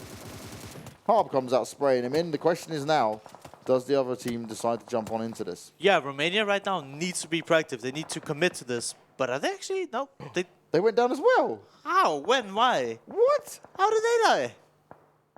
Did Rosq literally just, Rosq, sorry, just come in and just clean up everyone? They must have. I guess it's the reason why they're in 24th. I don't know how that just happened, because the entirety of Rosq, they were pushing into OMGG, they were very busy with them. It must have been just one player soloing the entirety of Romania at that point. Insanity going down there. This still makes it work. Slumpy's found himself back on the floor. He's always the point man for this Kuma lineup. Now they still split apart a little bit here. It looks it. See, Bullet, he knew that his team wouldn't be good, so he just split up for them, and that's why we see everybody but Bullet just right now about to be done. Because Raman, he's not going to make it out of it. Already lost Slumpy and Topsy. And could you imagine if Bullet does something crazy this game? And he's actually working around the eastern side there. Oh, no. The circle moves away from him. Not what you want to see if you're a fan of Kuma and Bullet. But DM here, they're in a position to pick up a lot of kills. M19, this is a very, very tricky spot to play. As we can see, they have Ultra right next to them. Below them, there's B13 and TQ. Yep. And if M19 commits to one fight, there's huge chance they're going to get third-partied. So you can't commit all of your team members to taking the fight. You have to have people also checking your surroundings, making sure you're not getting flanked all of the time. Now Epic on your screens just over there in the horizon. We saw him get 1 kill already so far, I believe. They need a lot more than that if they want to play catch-up here and grab themselves into the regional finals. B13 looking to push on to TQ, who also can't afford to be going down early on. This would be horrendous for him. Yeah. Luckily, Thanos is there to put some pressure onto B13, but they're getting taken down once again. So this means B13 and TQ probably going to gain nothing from this, and M19 are going to have a field day shooting them off on the side. Yeah, and if they spot Rosq, they also have to move out. They can gatekeep so many teams here and rack up a ton of kills. But it is Miramar. It is hard to spot a lot of these guys. They'll just, you know, pop out of nowhere. I'm loving it, though, because we've actually started to see M19 on every game since they first played on day one, now actually being a lot more active on the kills. Before, it was all passive, passive, passive, but they've started to get this confidence in there. There we talk about the third penning. Ultra from the side, who's already inside the zone with the MK14, taking down Rogi. Maybe helping teams like Rosq and B13 to get a little bit of breathing room, getting some of these revives in. But at the same time, Ultra, they're probably being third-partied by Epic here, and they have to revive. So many teams, so much third-partying. Everybody is helping everybody. Or not helping everybody, if it's the case as well, because this has become a cluster of kills and knocks, and not always getting the finish offers in there as Wenzi spraying down. Did spot out another one of the BML players. Could he be the only BML player left alive? Definitely. We don't see anyone else in the vicinity. And we're down to just 31 players with 11 teams alive. So a lot of these teams, they're not going to be 4 players strong. DM still up on the scoreboard there. You see Carly get himself 1 extra kill in there. Bullet does actually find a knock onto ASE, but is he going to take on the whole team of ASE? Because he is completely alone as he is now. I mean, the team just got eliminated. It could have been 1 member from ASE, and that's why Bullet took the fight. But we can see that's actually not the case. It's there on our screen. More shots being tapped away by Wenzi. Staying very active, but he's still close by to his teammates because they're working their way up this hill, using the smokes to their advantage. DM on the edge of the circle, but they've got a good set of compounds to play from here. Yep, It's another good circle for them too. Spear going to go down. Kotoyo is also going to be found by Matic, and Matic, he is the fragging machine. Doesn't matter who he comes up against, he is able to do something crazy, hold him back, take him down potentially. He just pushed on top of the mountain and soloed out, like literally soloed himself, just soloed Ace while the rest of the DM were resting. He is a force to be reckoned with. He's maybe too confident, right? Even though you're as good as Matic is, you have 4 members of the team. Just bring a guy with you to make sure that you don't get knocked and flushed. Play it safe every now and again is always a good option. We know you're good. We know you've qualified already, but still. You might get yourself into bad habits, right? I've seen that many times where players, they look so strong and then they have a couple of good games and they just do something really stupid and go out on like last place or near last place just because they were thinking they're unstoppable. Yeah. Bullets gets found out. They got a 9th spot, so not close to a victory. A little bit of points, but if you get into those top 5, it's so much more significant how much you actually achieve. And Epic, a team that is just 2 points behind Kuma here, is making it that way. We see Rogue here finally engaging with Ultra, but Ultra is also getting flanked from behind. And at the same time, Rosq is flanking M19. Nobody here can get a break. As we see Ultra, they're getting pinched now. They have 3 knocks, I believe, and it's just up to 1 member. Epic here with 3. They need to commit to this fight right now. Nades would be absolutely huge here from multiple teams because they have got clusters of teams all trying to revive people at the moment, but they're fighting amongst the little ridges here, up and down poking, trying to see if they can see anyone else in there. A nade goes out, which is what I like to see from the Epic boys. They found 5 kills already, so they're certainly going to go ahead of Kuma, and they're looking for some more. That could be Ultra Beam. Ultra's wiped, that's it. Epic have taken down Ultra. M19 still trying to fight back a little bit here, but Rosq squad, they believe they can get the job done. They're not going to flush out Rogi just yet. Lightning is down on the floor, hiding. He's very much out in the open, though. You can be seen quite easily that. It's a bit of shade, admittedly. Maybe he's hot, but you never know. All comes down to timing of how they're going to push into it, as DM have got themselves out, open, and active. And, oh, guess who's on the scoreboard again? It's Matic. He finds a knock onto Spear, and it's almost like a joke at the moment. It's just every kill you see, Matic's going to be somewhere involved. And look at this. Who do you think they'll leave the airdrop to? obviously it's Medic. Nobody else was even thinking about going for it. And straight away, Matic is like, all right, making sure nobody's looking at him. And he takes it straight away. They know it. We know it. Matic is a force to be reckoned with. And they just prioritize it so highly to give him the level 3 stuff to make sure he can do whatever he wants to do. And it's so key in keeping him alive and keeping him going, because if you've got a player that aggressive, you can get him boosted up with level 3 gear, he just becomes this, like, tanky beast that can also spray everyone down that he comes in front of.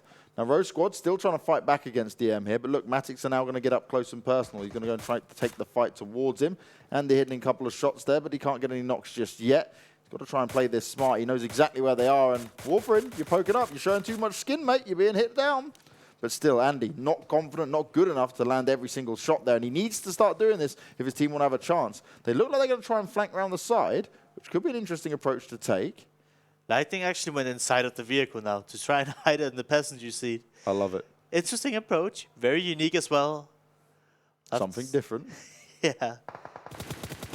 Epic now, though, finding DM. Going to take a few shots, but it's just this waiting game. Who's going to have to move out of their comfy position first? Coming out of these zones. Seems like DM is the only one who's comfortably in the zone here. Magic Fear, he's been alone this entire game. He decides to take the shots onto Epic here, but surely he won't get anything more than that.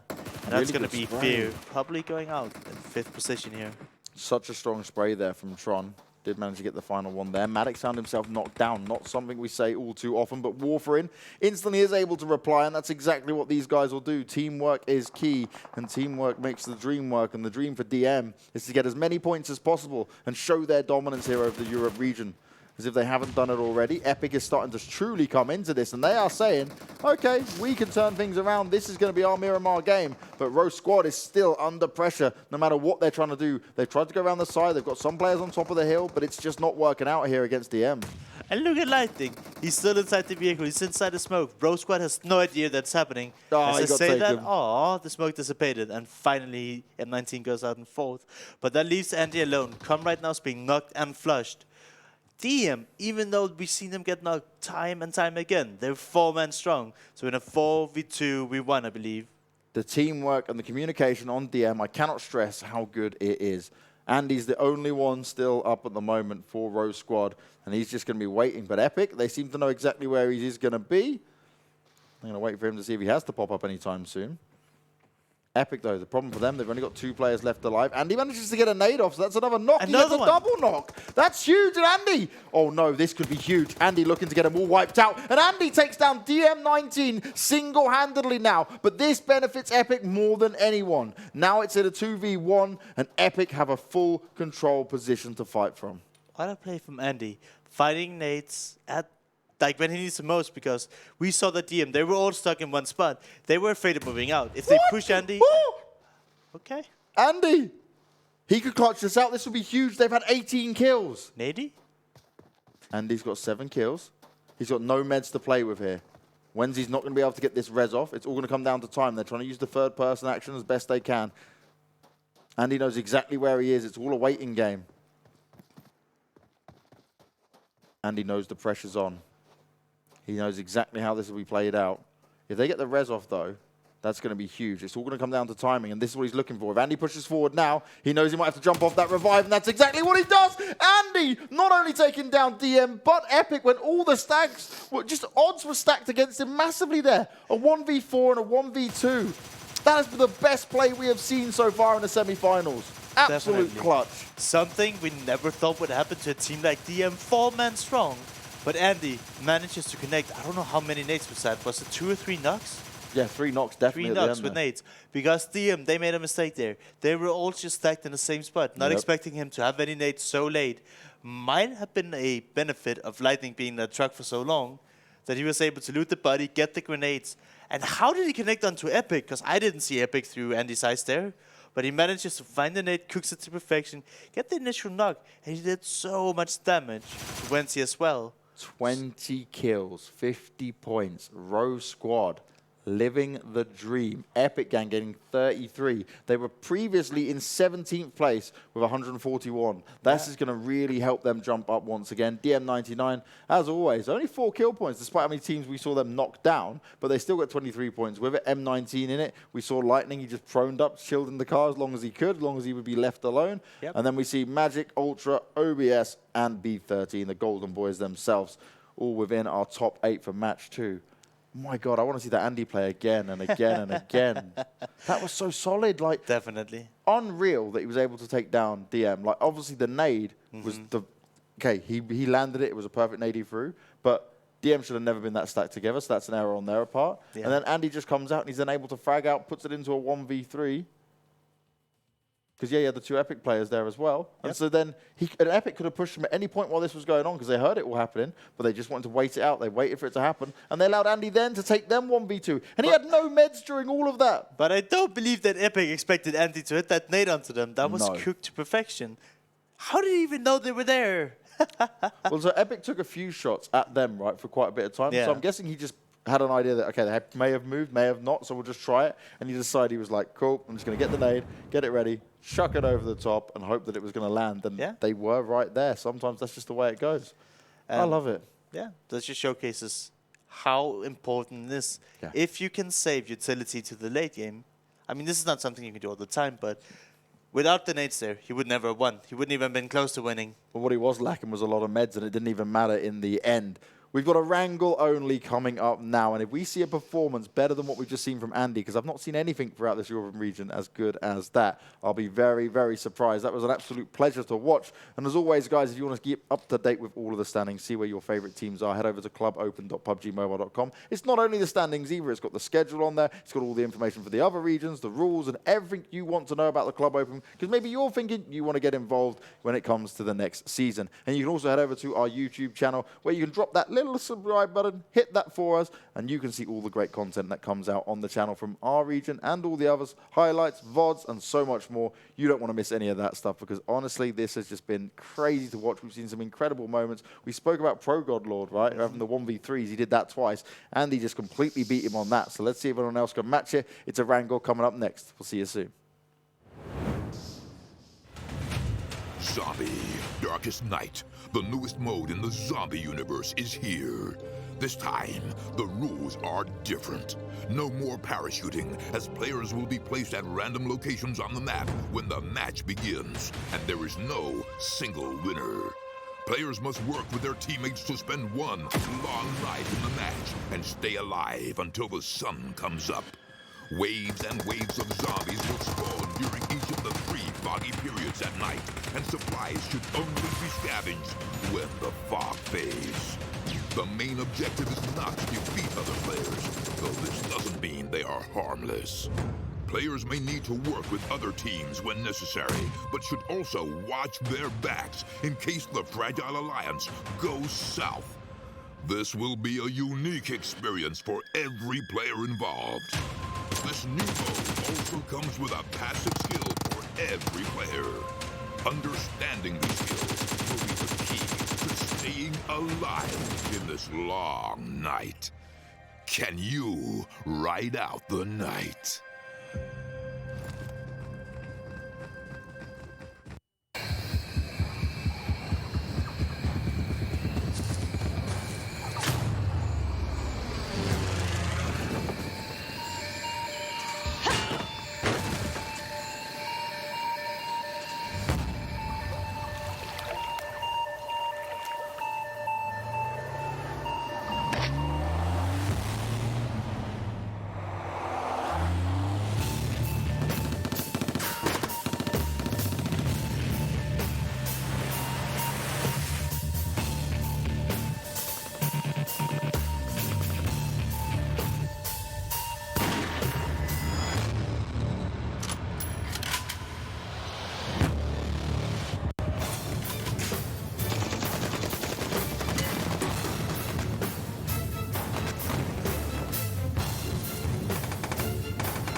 Play PUBG Mobile for free.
Zombie, Darkest Night, the newest mode in the zombie universe, is here. This time, the rules are different. No more parachuting, as players will be placed at random locations on the map when the match begins, and there is no single winner. Players must work with their teammates to spend one long night in the match and stay alive until the sun comes up. Waves and waves of zombies will spawn during each of the 3 foggy periods at night, and supplies should only be scavenged when the fog fades. The main objective is not to defeat other players, though this doesn't mean they are harmless. Players may need to work with other teams when necessary, but should also watch their backs in case the Fragile Alliance goes south. This will be a unique experience for every player involved. This new mode also comes with a passive skill for every player. Understanding these skills will be the key to staying alive in this long night. Can you ride out the night?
Play PUBG Mobile for free.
2 games of Erangel is all that separates us from deciding who our top 16 teams are and who will be going to the Europe Regional Finals. That is what today is all being about. This is what this entire set of 4 weeks for the PUBG Club Open Mobile 2019 event has been all about. And as always, you've got myself, James Banks, and Mr. Matthias Larsson to my left. And one thing we got to look at straight away is that game, not just from Rosq, or Rosq Squad, sorry, I've got to keep getting that right. But actually, EpicGang has helped them so much because they were in a position where we're saying just a few points separate them between that 16th place. Well, they got a good amount of kills and a high placement off the back of it. That's helped them jump up. But it's not helped them jump up that far yet, and that just proves how close this all is. So it can still change over these next couple of games. One bad game when you're on the edge, and it's still, you're not going to be through. I'm just thinking to myself, since it's so close between like 12th through 20th, maybe like 18th, 19th, but even then, like, trying to think about scores right now in this game and the next game is just like, it doesn't matter. Because one game doesn't change enough for these teams, right? They're so far behind and they're so close in the scoreboard that even just having one really good game doesn't solidify them enough. Because everything is just so close. So I really like when I can say, oh yeah, this is going to happen, and these guys, yeah, but there's just too many factors.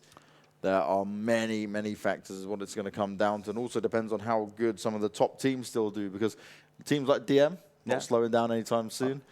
Teams like Rosq Squad, they've just come away with another win there with that just ridiculous performance from Andy. I just want to watch it over and over again. It was just so well done. But they were already qualified anyway. Yeah. So their points are just like, oh, happy days points. We now actually see Rosq Squad have got themselves into 4th place off the back of that. Yeah. And most of the other teams around them are still not got games to play anymore. So. And I feel like Rosq Squad kind of came out of nowhere because, at least in the first week, I felt like we didn't see a lot from them to some degree. And then they just slowly and steadily been creeping up, not having any bad performances, and now starting to get a lot of those big games.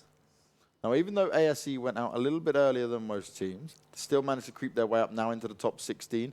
EpicGang pushed themselves up now to 14th. FeelThePain, well, there's a lot more than just pain coming their way because more and more games go by and they start to drop off here. Look how many teams can quickly push them down to on this like 15th position. How many points do Kuma currently have?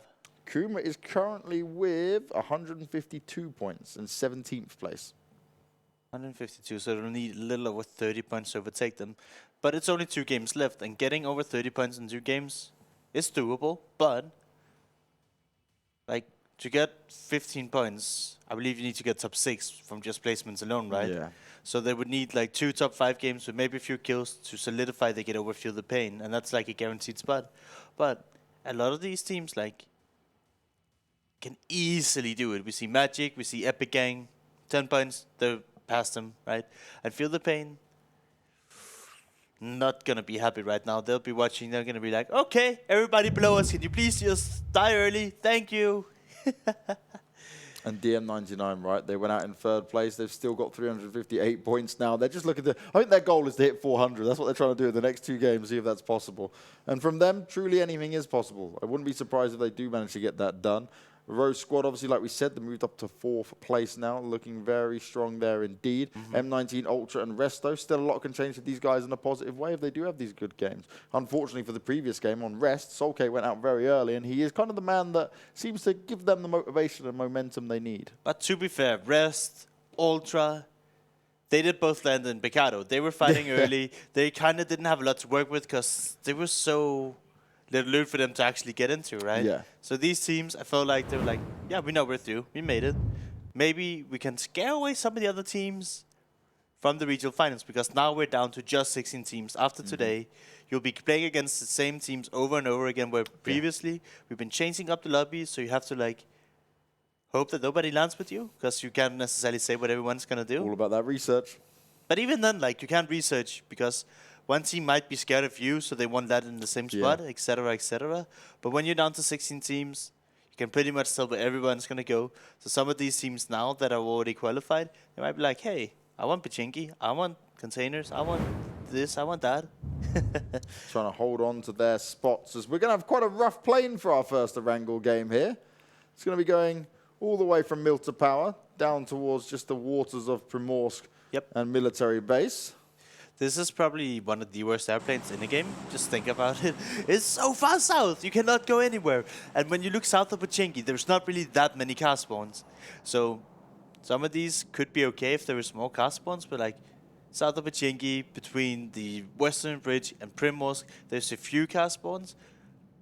It's just not fun to be on the western side of the map here when the plane goes like this. Sometimes I remember we were to go to South Georgia Bowl. We would literally land in the military base to grab cars and then drive all the way up to Georgia Bowl. Oh, wow. Yeah, that's a long drive ahead of you. Ultra, though, they will comfortably get their spot in military base. They'll be happy with this one. Yep. No one going mil to power, surprisingly, though. So I thought maybe some of the other teams who see this plane would have thought, all right, do we just go and take that? Obviously not. Because we're going to have OMGG and Epic quite near each other here. Mm-hmm. They won't be fighting anytime soon, though. There's plenty of room within this for them to work with for now. Yeah, and it's interesting to see that a lot of these teams that are fighting, battling each other right now, and today, it's like this early on, is teams that are close to elimination, teams that haven't qualified yet. So it's the same teams fighting over and over again early on. Yeah.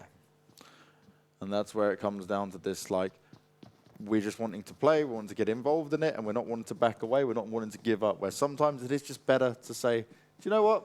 I don't want to take this engagement, I don't want to take this fight, I don't want to lose a player early on.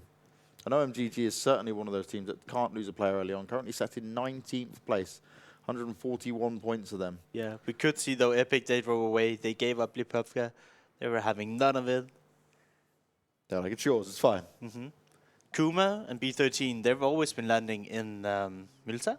Mm-hmm. And they should do the research, right, Kuma? Avangar's not on the server. Milta Power is free. Yeah. So if B13 push you out, I know B13 have wiped Kuma before inside the little Milta city, then you can go to Milta Power instead and still have like kind of similar rotations, have good enough loot. But instead now they're all running around, looting the farm area. It doesn't seem to have any vehicles.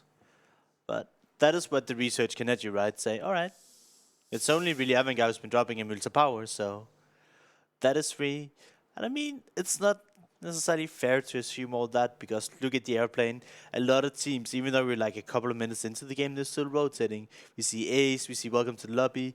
OPS might be looting those compounds, which would be really, really bad. But they might have been forced to be where they are right now just because of lack of vehicles. Blah, blah, blah, yada, yada, yada. Look at that, they're just stuck running because the airplane is literally just, there's no cars, and then you can't go to where you want to go. Welcome to the lobby. They have been looting North Georgia Bowl a lot, I believe.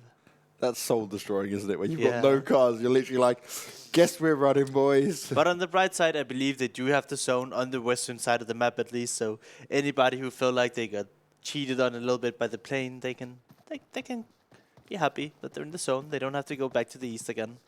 Do you know what? I'm going to blame us because we said for so long, oh, we've had really good circles. It's been fair circles, nice circles over and over again. And then in the last day and a half, it's just been the most crazy circles or planes that we've had over here. Can we have another milli circle in the next game? I'd be happy with that. And then I want like a super northern plane so nobody can land near the island.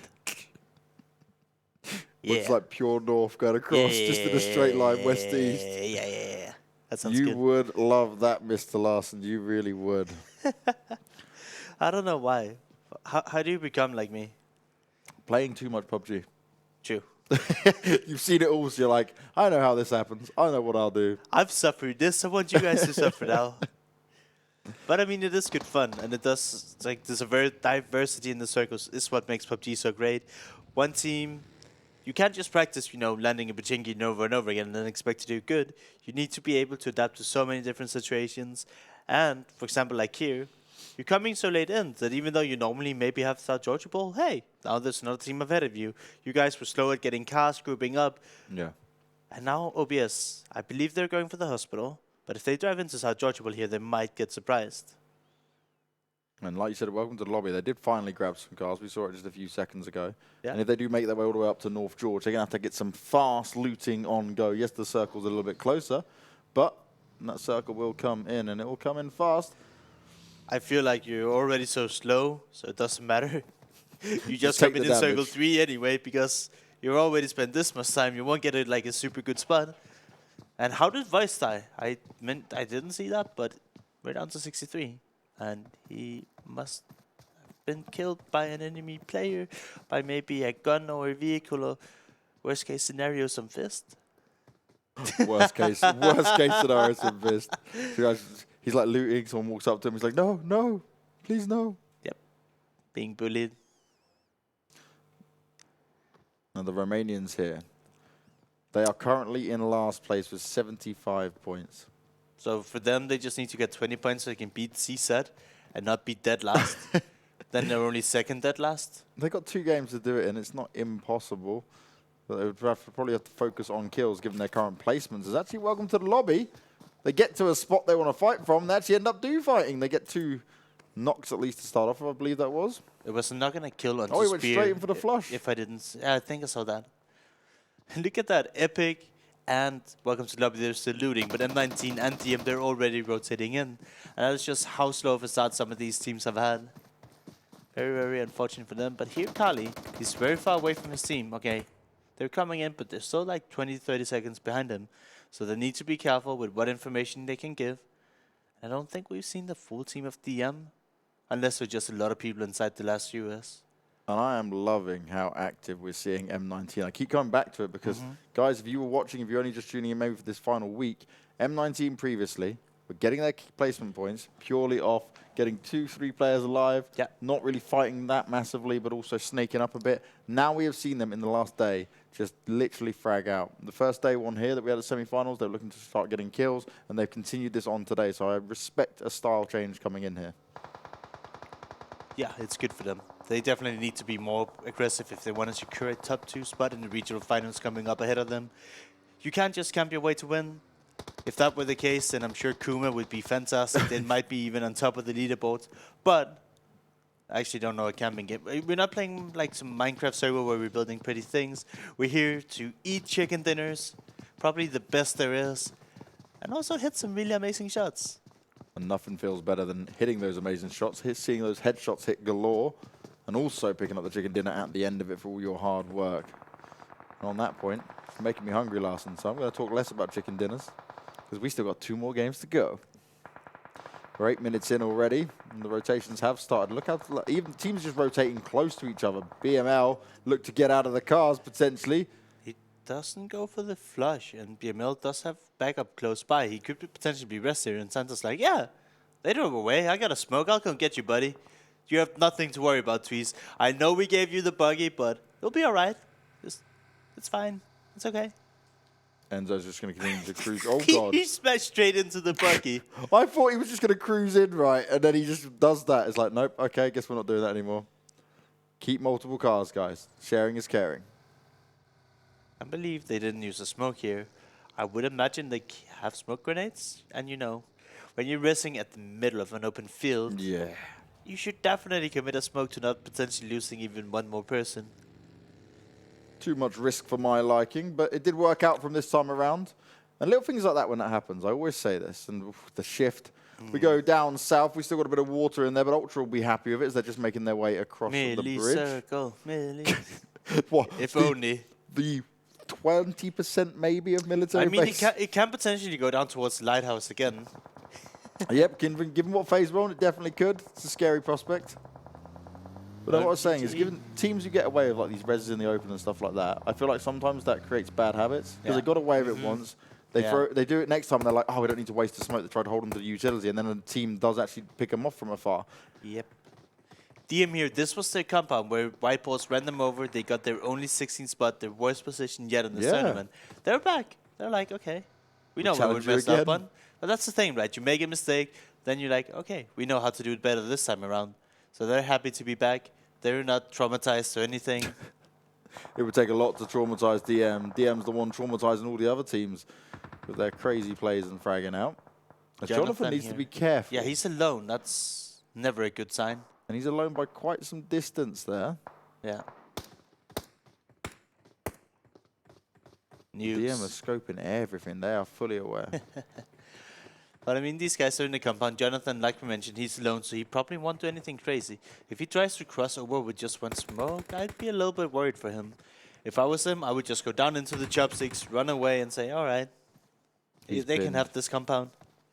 They spotted him. He's pinned. He's going to get in his buggy, and this is not going to look good. This is a team that do hit these kind of shots, Jonathan. And okay, I admit that's good. You got behind the house. All right, saving the buggy I can get down with. That was a good play. We'll take that. Also, my man with the VSS. Yep. Yeah, boy. Hate Hope finds himself knocked down. They won't get the finish off to him. He's able to crawl away to safety. Thanos is coming in to revive him, but Sorka and Rogi, they need to be careful as well. Because Ultra are not a team that holds back. As Matic, well, actually quite surprisingly, misses a fair amount of the shots. Yes, it's some long distance there, but usually they're the spray downs he hits. As Matic spots up, and he's well aware that OMGG is still up on top of the hill somewhere. Medic, how dare you miss shots with a 4x spray against a vehicle driving top speeds? Wow, you really lost it. You need to go back to the practice room. But that just proves if we have to say that right about the fact that like he surprisingly missed shots. I'm kidding. That just shows how good we think he is, right? In terms of what he's able to do. When you look at the stats at the moment, Matic is currently again for this second week of the semi-finals, 21 kills. Closest to him is also on 21 kills. Hellfire on his team, and then everyone else is just slowly behind him. Wait, is Storm finished? I guess they must be, right? Yeah, because we haven't seen them today. Yeah, that's my bad. I thought they had one more day to play. Nope, they're Group A, down and out of it. Yeah. But comfortably qualified with 280 points. So we will be seeing that team at the regionals. And they're probably watching this at the moment and thinking, all right, here's our big competition when it comes to it. Yep. I mean, I think everybody's looking at DM right now. Now Ultra. Got that first knock onto M19. They're not going to be able to get anything just yet. It's a bit of a standoff between these teams. B13 keeping it all chilled for the moment. We're waiting to see where this next circle goes, and we're getting Quarry again. All the way over towards the east, and that is a shift and a half. Ultra will have to now rotate with M19. So this is a battle that could go down. The Romanians down in Primorsk, though, are going to be loving life. The Romanians, they landed in Novo, and it seems like they've taken a boat, drove all the way around, and it's now just beached in Novo. And no, not in Novo, in Primorsk, and they got gifted the zone. That's good on them, if that's what happened.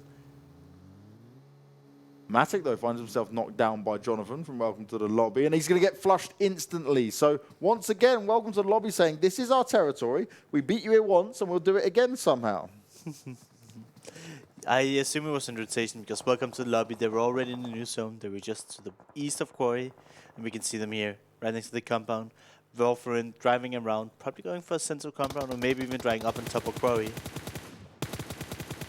More shots coming out here. As Baltazar is going to be found by Andy, the key man, the MVP of the previous game. So many teams just sending it right now. And we do see multiple teams getting caught off. As you see Guard now, he gets taken down by Rosq.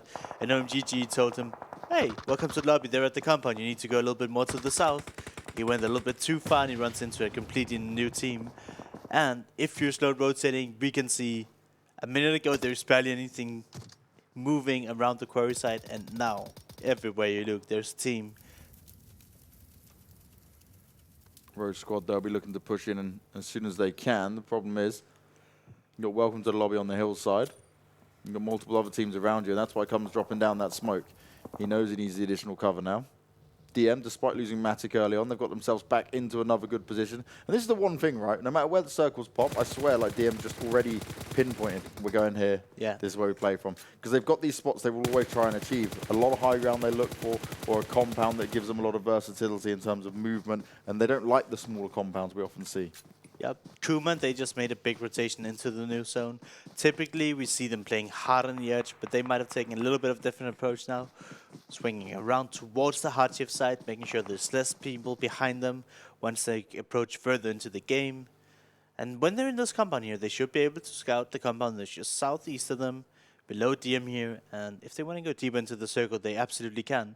And it's very, very easy to see from their current location. Sticks for OMGG. We said how vital these last two games are for OMGG. They lost the player early on. They can't afford to do any more than that, so they will maybe go a bit more passive now as B13's under pressure from Magic. Nades are going out. It's just constant barrage of nades towards them. Unfortunately, though, none of them are connecting. And now we see Master. He's moving in alone here. But he managed to win out with the help of his teammate shooting from the back of the warehouse. Now it's just Kingsman. He's getting sprayed from on top of Quarry. I believe that's Ultra that are taking shots into the smoke, connecting quite a few shots. And now Saeed, he's swarting over. He should be able to see him and take them out. Kingsman, he's too focused on Master. He'll go down well. Saeed does end up getting knocked though, so the return fire comes in, and it's Ultra playing the long distance with the DMRs. Able to getting the job done. And this is where they look. They take these high grounds. Teams like this and DM able to do so much damage just from afar because they've got these positions where they can see over most of the map in front of them. Oh yeah. And they don't have to worry about anything as they're currently on the edge, so they'll be able to clean up anything that's going to be just south of them. But, I mean, we know there's nothing in Runton and OBS. They're just to the west. But they're sitting comfortably here. And I'm surprised that DM, I thought they were on top of the hill across from them, are not taking shots onto this. Was it Ultra that won out the last Quarry game? I don't remember. I'm sorry. I think they came top 2 at least. I remember the last Quarry game, Welcome to the Lobby, won with like 17, 18 kills. Ah. Right? That's how I recall it. You might be right. You might be right.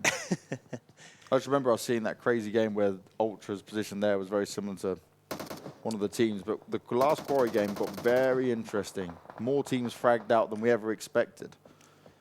And that was due to the fact that DM went down so early on. Yep, that is very true. And we see here... Oh, Maloko's been knocked by Andy. Andy's having a field day today. Yeah. You should ask him what he ate for breakfast. That's usually what defines you, right? Yes. If you had good breakfast, you're going to play great PUBG Mobile. If you had your Litovix, that's what it's all about. I only drink coffee. That's probably why. As soon as that starts wearing off, I'm in problems. Less coffee, more Weetabix, you'll be fine. As ASE, they've got a good spot again. They are in the circle, but this leaves them open to a lot of other teams that are starting to get closer to this position. They can see what's going on in front of them, though. And Ultra finding themselves pinned down between multiple teams, which is why that smoke's going to be so key in keeping them up and running for now. But also scary, right? When you're that 3 close to each other in the smoke, one grenade could just end it all right then and there. And it's Andy, who's right next to the grenade king of the previous game here. Truly was the grenade king as well as Kuma. They got teams in front of them. It's BML. We're split up a little bit, but we're looking to regroup. Kuma's not taking shots at them, though. As always, Kuma will just keep it relaxed for the moment. They're waiting for more teams to go out of it before they start to change things up a bit. As the nade gets returned. Andy's actually going to catch a nade himself this time. He's have to work his way down the hill. Now, there's a lot of space here, but his teammates now need to come to him. Mello had also been knocked. He's on incredibly low health, and Harb's now going to have to pop out of this smoke to try and save Andy, but it's not going to happen. It's actually going to be stolen away from Rest. Do you see a more fitting ending for Andy than getting taken down by a nade? Yeah, had to be done. That's kind of sadistic to some extent, but hey. Andy, he did it last game. He can take a break now. He can be happy with what they accomplished. Because so many nades. The nade meta in PUBG at the moment is absolutely crazy. That's the thing, right? They're really heavy. You can't carry that many of them. And if you use them too early, it can cost you. Yeah. And we saw how many nades were just committed. If you don't use them correctly, they didn't do much. They just pushed them off a little bit. Kuma. Shifts all in their favor up towards the north. They knew where BML was close to them, but other than that, there's a lot of open spaces, a big field space out here, which is going to make this fight and this rotation very interesting. DM can still sit on top of that hill as well and watch everyone rotate around them. This next shift, this next rotation for all of these teams is going to be so hard, especially with so many committing to Quarry early on within this. But I mean, nobody saw the double hard shift to the north coming in. Besides Kuma that went there super early on and they're just happy. And they're gonna be big smiles in their faces. As they're facing elimination, they're currently in 17th position. These last 2 games can literally make or break how far they can go here. What we do see though is Romania, they're running into Ultra, they're getting knocked. Ace also connecting shots here. Another team, 16th position. If Ace can manage to get a good position into this game, that would be amazing for them. But they're at the south here. They need to make their way into the new zone. They're not going to have an easy time. Ultra connecting onto TQ, DM connecting onto Ultra. Right now it's just a back and forth, back and forth. Ultra also connecting onto Romania. Taking down Hopper and Chris. So Romania should be down to just 1 player right now in Rambo. We can see him here. He's just further up north, a little bit ahead of his team. And there's no way that these guys is going to be revived. So much open field. So many teams firing from high up on the hills, on top of quarry. Limited room to work with. TQ want to jump up now. They got ASE in front of them. TQ, you don't want to take all this damage, lads. You need to move. Keep an eye on the blue. You do not want to be sitting in a phase 5 damaging circle as Warfarin running around, jumping in the house, looking to do the damage, and it's revenge against Welcome to the Lobby is what they're looking after, and it's what they're going to be able to get as well. As Poser goes down, Eclipse is on the floor, and the revives are coming in. They do lose Medic though, but managing to stay 3 alive is good on them. They're just barely in the zone. They lost Medic earlier. He went down a little bit earlier. Oh yeah, right, that was in the rotation, you're right. So they did that with 3 alive and took down Welcome to the Lobby. That is very true. They did lose another player though, I just saw one of them. Did he get knocked or finished off? It's Welcome to the Lobby, they're just catching up. There's so many people dying right now that the kill feed is just cluttered up, and we don't really know what's going on in live action as we see TQ, their connection shot onto Ace.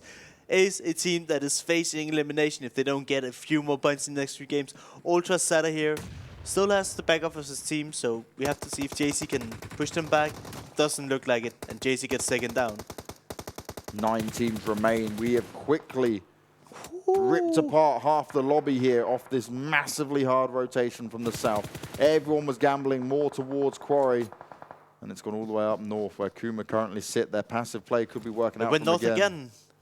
Oh my god, this is... These shifts, these circles, sometimes it's the way it goes. Kuma, no. Kuma's about to be breached by 3 BML Tapsy's still on at the bottom floor. Tapsy's not going to be able to hold on to this. He's getting picked apart. Ramon now has got to make a big decision. His teammate's not been flushed yet, but to try and hold on to this is going to be so difficult. And instantly Tapsy goes down. Ramon is just stuck in a house on his own. He takes a few shots, but it's just nothing he can do. And Ramon is alone. Kuma has somehow allowed BML to just run them over, pick them apart 1 by 1. Without even responding, BML has all 4 alive. So Kuma had this compound for the longest time. They've now lost 3 members without even being able to return 1 kill. And if you want to qualify Kuma, you need to be able to take these fights. You can't just hide out. And if they don't do good in this game, I would say they don't deserve it. They've literally been gifted this with 4 people in a compound, and now they just thrown it away. But what happened to Schlumpy and Larky? Like, how on earth have they gone into a situation where there's only Ramon left? We just saw Tapsy go down. What happened to the other 2 before? I'd love to know, because you were 4 players in a compound and you had teams pushing towards you, but you should have been able to just at least keep yourself safe for a bit longer. Epic is joining the party though. Oh no. Enzo's going to be found and he's going to have a rough time here. Ramon's just hearing this all go down and he's wanting to stick it out and say, all right, please just leave me alone. No, he's in a Molotov. Uh-oh, fire on his feet. He'll go down. They're out in 8th. So they needed more than that. A lot more than that. Once again, no kills with it as well. I think maybe 1, potentially. A team that also needs points, though, is Epic. As they manage to make their way into this compound, they clear a building, and BML, they're like, all right, it's a 3v3. We probably don't need to commit. We're in the zone here. But what is happening now is because these 2 teams are fighting so much, DM, they managed to get into vehicle. They're in the zone now. We see Ultra, they have run into the zone. OBS has been eliminated. We have 1 player from Team 5 and 2 from Team 15. I'm trying to recall who those are, but I'm not entirely sure. Okay, so we have M19 in the classic solo snake. Ahead of him is Rosq. But these guys are so focused on each other in the compound that these teams that should literally have no right to be alive, they're just crawling in the middle of the open of the field with no cover. They're actually chilling right now. 11 kills on Ultra. They've had a rough game to go through. They've been fighting from start to finish, have Ultra. At least for now it's working out. You've made top 6 with a lot of kills, but still Rest is there, and Hate Hope's going to give him a bit of help. He has hope that he'll stay alive, but not for long, as Nuke is very fast on the trigger, manages to get that one done. It's an extra kill coming in. And DM, no matter what happens, no matter where they go, they'll be finding action. They hear what's going on, they react instantly, even if it's just 1 player. Circle finally leaves the compound. All of these guys have to go out now. As DM and Ultra, they're sitting pretty. We might see the Rest player in Leyron do some big damages to one of these teams when they have to fight. But look at that. DM, they have a nice bridge to work with. And pushing into DM here will be extremely hard if you're Epic or anyone else. Leyron taking extra damage. Ooh. Rest under pressure. That was them gone. Nukers has found himself knocked down, though. It may be a chance for him to be eliminated. If there's any grenades for Tron or his teammates to use, that would be key right now. But they're not capitalizing on this. Epic should be like, hey, we got a knock. We got to go now. But they're just letting them rest for free, not punishing here. They know they have to leave the compound. That would have been the perfect opportunity to get out. As I say that, Tron, he gets knocked down by Santos. And this is where it's so hard. These two teams in the compounds next to each other are going to have a rough time, because when they both leave around a similar time, they're going to instantly be fighting off against each other. But Twice found himself 2 ultra kills. Now he needs his teammates to back him up. This is where BML need to move forward, and that's exactly what they're starting to do. But is it going to be within enough time? As Wenzi jumps into a car and finds himself getting sprayed down. He's just about hanging on there, but the car blows up. Wenzi goes down, and Leader is the next one to fall. 2 teams remain. It's going to be DM once again going up against Bemyloot. 2 players here, though, on DM. I believe this is it 2 or 3 for BML? Might just be 2 now. No, 3 from BML, 2 for DM. There's a 2v3. There it is, yes. And BML, they're currently in 22nd. Could you imagine if they win this game right now? They might even contest for the top 16 now, making it even closer, even though they had no right to even be anywhere near it prior to this game. Now Santos trying to use his position within the house to his advantage while his teammates work around the side. Nukas has got the supply crate to provide a bit of cover for him. He doesn't want to run into that Molotov, though. The utility is going to be huge, and Warfarin starts off with a headshot onto Santos. Now this puts it into a 2v2, but the nades come out. Nukas is on the floor, and Warfarin, he's taking a bit of damage from the fire. He's burning away. Twice is now having to be isolated here. Warfarin knows he needs to win this 1v1 before he goes into the next one, but it's not going to happen. BML take a win, and they do it in a very strong fashion with a ton of kills around it as well. This gives them the opportunity now to jump up in a big way. They were currently in 22nd place with 122 points. Even by my maths, that's given them 41 points in it as well. We're probably going to see them go up to just inside or just outside. They're going to be 16. so close. Like 20th now, pretty much to 15, 14 are so close. And everything comes down to this last game. And like, we played 3 games today, right? Mm-hmm. We've gotten 2nd place twice and a 3rd place. DM? DM. They don't leave the top 3, and they do it every game, time and time again. They're insane. DM, they are the most consistent. They are proving why they're up there, and that's an extra 30 points to help them get towards that 400-point total that they're probably aiming for. Though, we got EpicGang in there as well, gaining themselves another 22 to ensure they do stay within this top 16 and qualify for the regionals. M19 back in it again, not so many kills we always see from them. They tried to prone it out all the way as they could. Yeah. And TQ, we said about them as well. Team Q currently in 18th. When they started the day, they're in 16th. They went outside of it, so an extra 10 points there will actually help them jump back up. I don't even want to do the math right now. It's not that I don't want to do it, I just can't. It's way too close now. It is. And like, the problem is, it's not 12 and down, so it's very few spots. Maybe like 6 or 7 teams are fighting for right now. And it's like 10 to 20 points difference between the teams. We really can't tell what's going to happen here and who's going to stay and who's going to go home. And even more reason why we can't tell is because when we don't see all the kills that the other teams have had, some of the teams could have had 5 kills or just gone out with no placement points, and that would actually help them have a little jump up ahead of someone else. There is so much still to be had here, guys. In one more game, and it is not even defined who is going to be our top 16 teams. If you want to see where the current standings are and what is going on across the rest of the Club Open, you can head over to clubopen.pubgmobile.com, and you can also hit that subscribe button on our good old YouTube channel. That's the red button when you head over there. And the reason you don't want to not subscribe is because you want to see all the content from all the areas. There you go. Look, it's all below there. And it looks all pretty nice and done. We've got one more game, guys. We're about to find out who our top 16 for the Regional Europe Finals is going to be. You won't want to miss this. Stick with us, and we'll see you soon.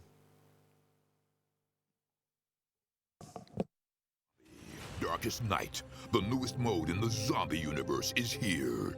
This time, the rules are different. No more parachuting, as players will be placed at random locations on the map when the match begins, and there is no single winner. Players must work with their teammates to spend one long night in the match and stay alive until the sun comes up. Waves and waves of zombies will spawn during each of the 3 foggy periods at night, and supplies should only be scavenged when the fog fades. The main objective is not to defeat other players, though this doesn't mean they are harmless. Players may need to work with other teams when necessary, but should also watch their backs in case the Fragile Alliance goes south. This will be a unique experience for every player involved. This new mode also comes with a passive skill for every player. Understanding these skills will be the key to staying alive in this long night. Can you ride out the night?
Play PUBG Mobile for free.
Zombie, Darkest Night, the newest mode in the zombie universe, is here.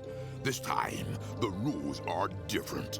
No more parachuting, as players will be placed at random locations on the map when the match begins, and there is no single winner. Players must work with their teammates to spend one long night in the match and stay alive until the sun comes up. Waves and waves of zombies will spawn during each of the 3 foggy periods at night, and supplies should only be scavenged when the fog fades. The main objective is not to defeat other players, though this doesn't mean they are harmless. Players may need to work with other teams when necessary, but should also watch their backs in case the Fragile Alliance goes south. This will be a unique experience for every player involved. This new mode also comes with a passive skill for every player. Understanding these skills will be the key to staying alive in this long night. Can you ride out the night?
Play PUBG Mobile for free.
For our final time here at the semi-final stages, we have one more game to go. And after this, we will know everyone who will make it through to the regional finals.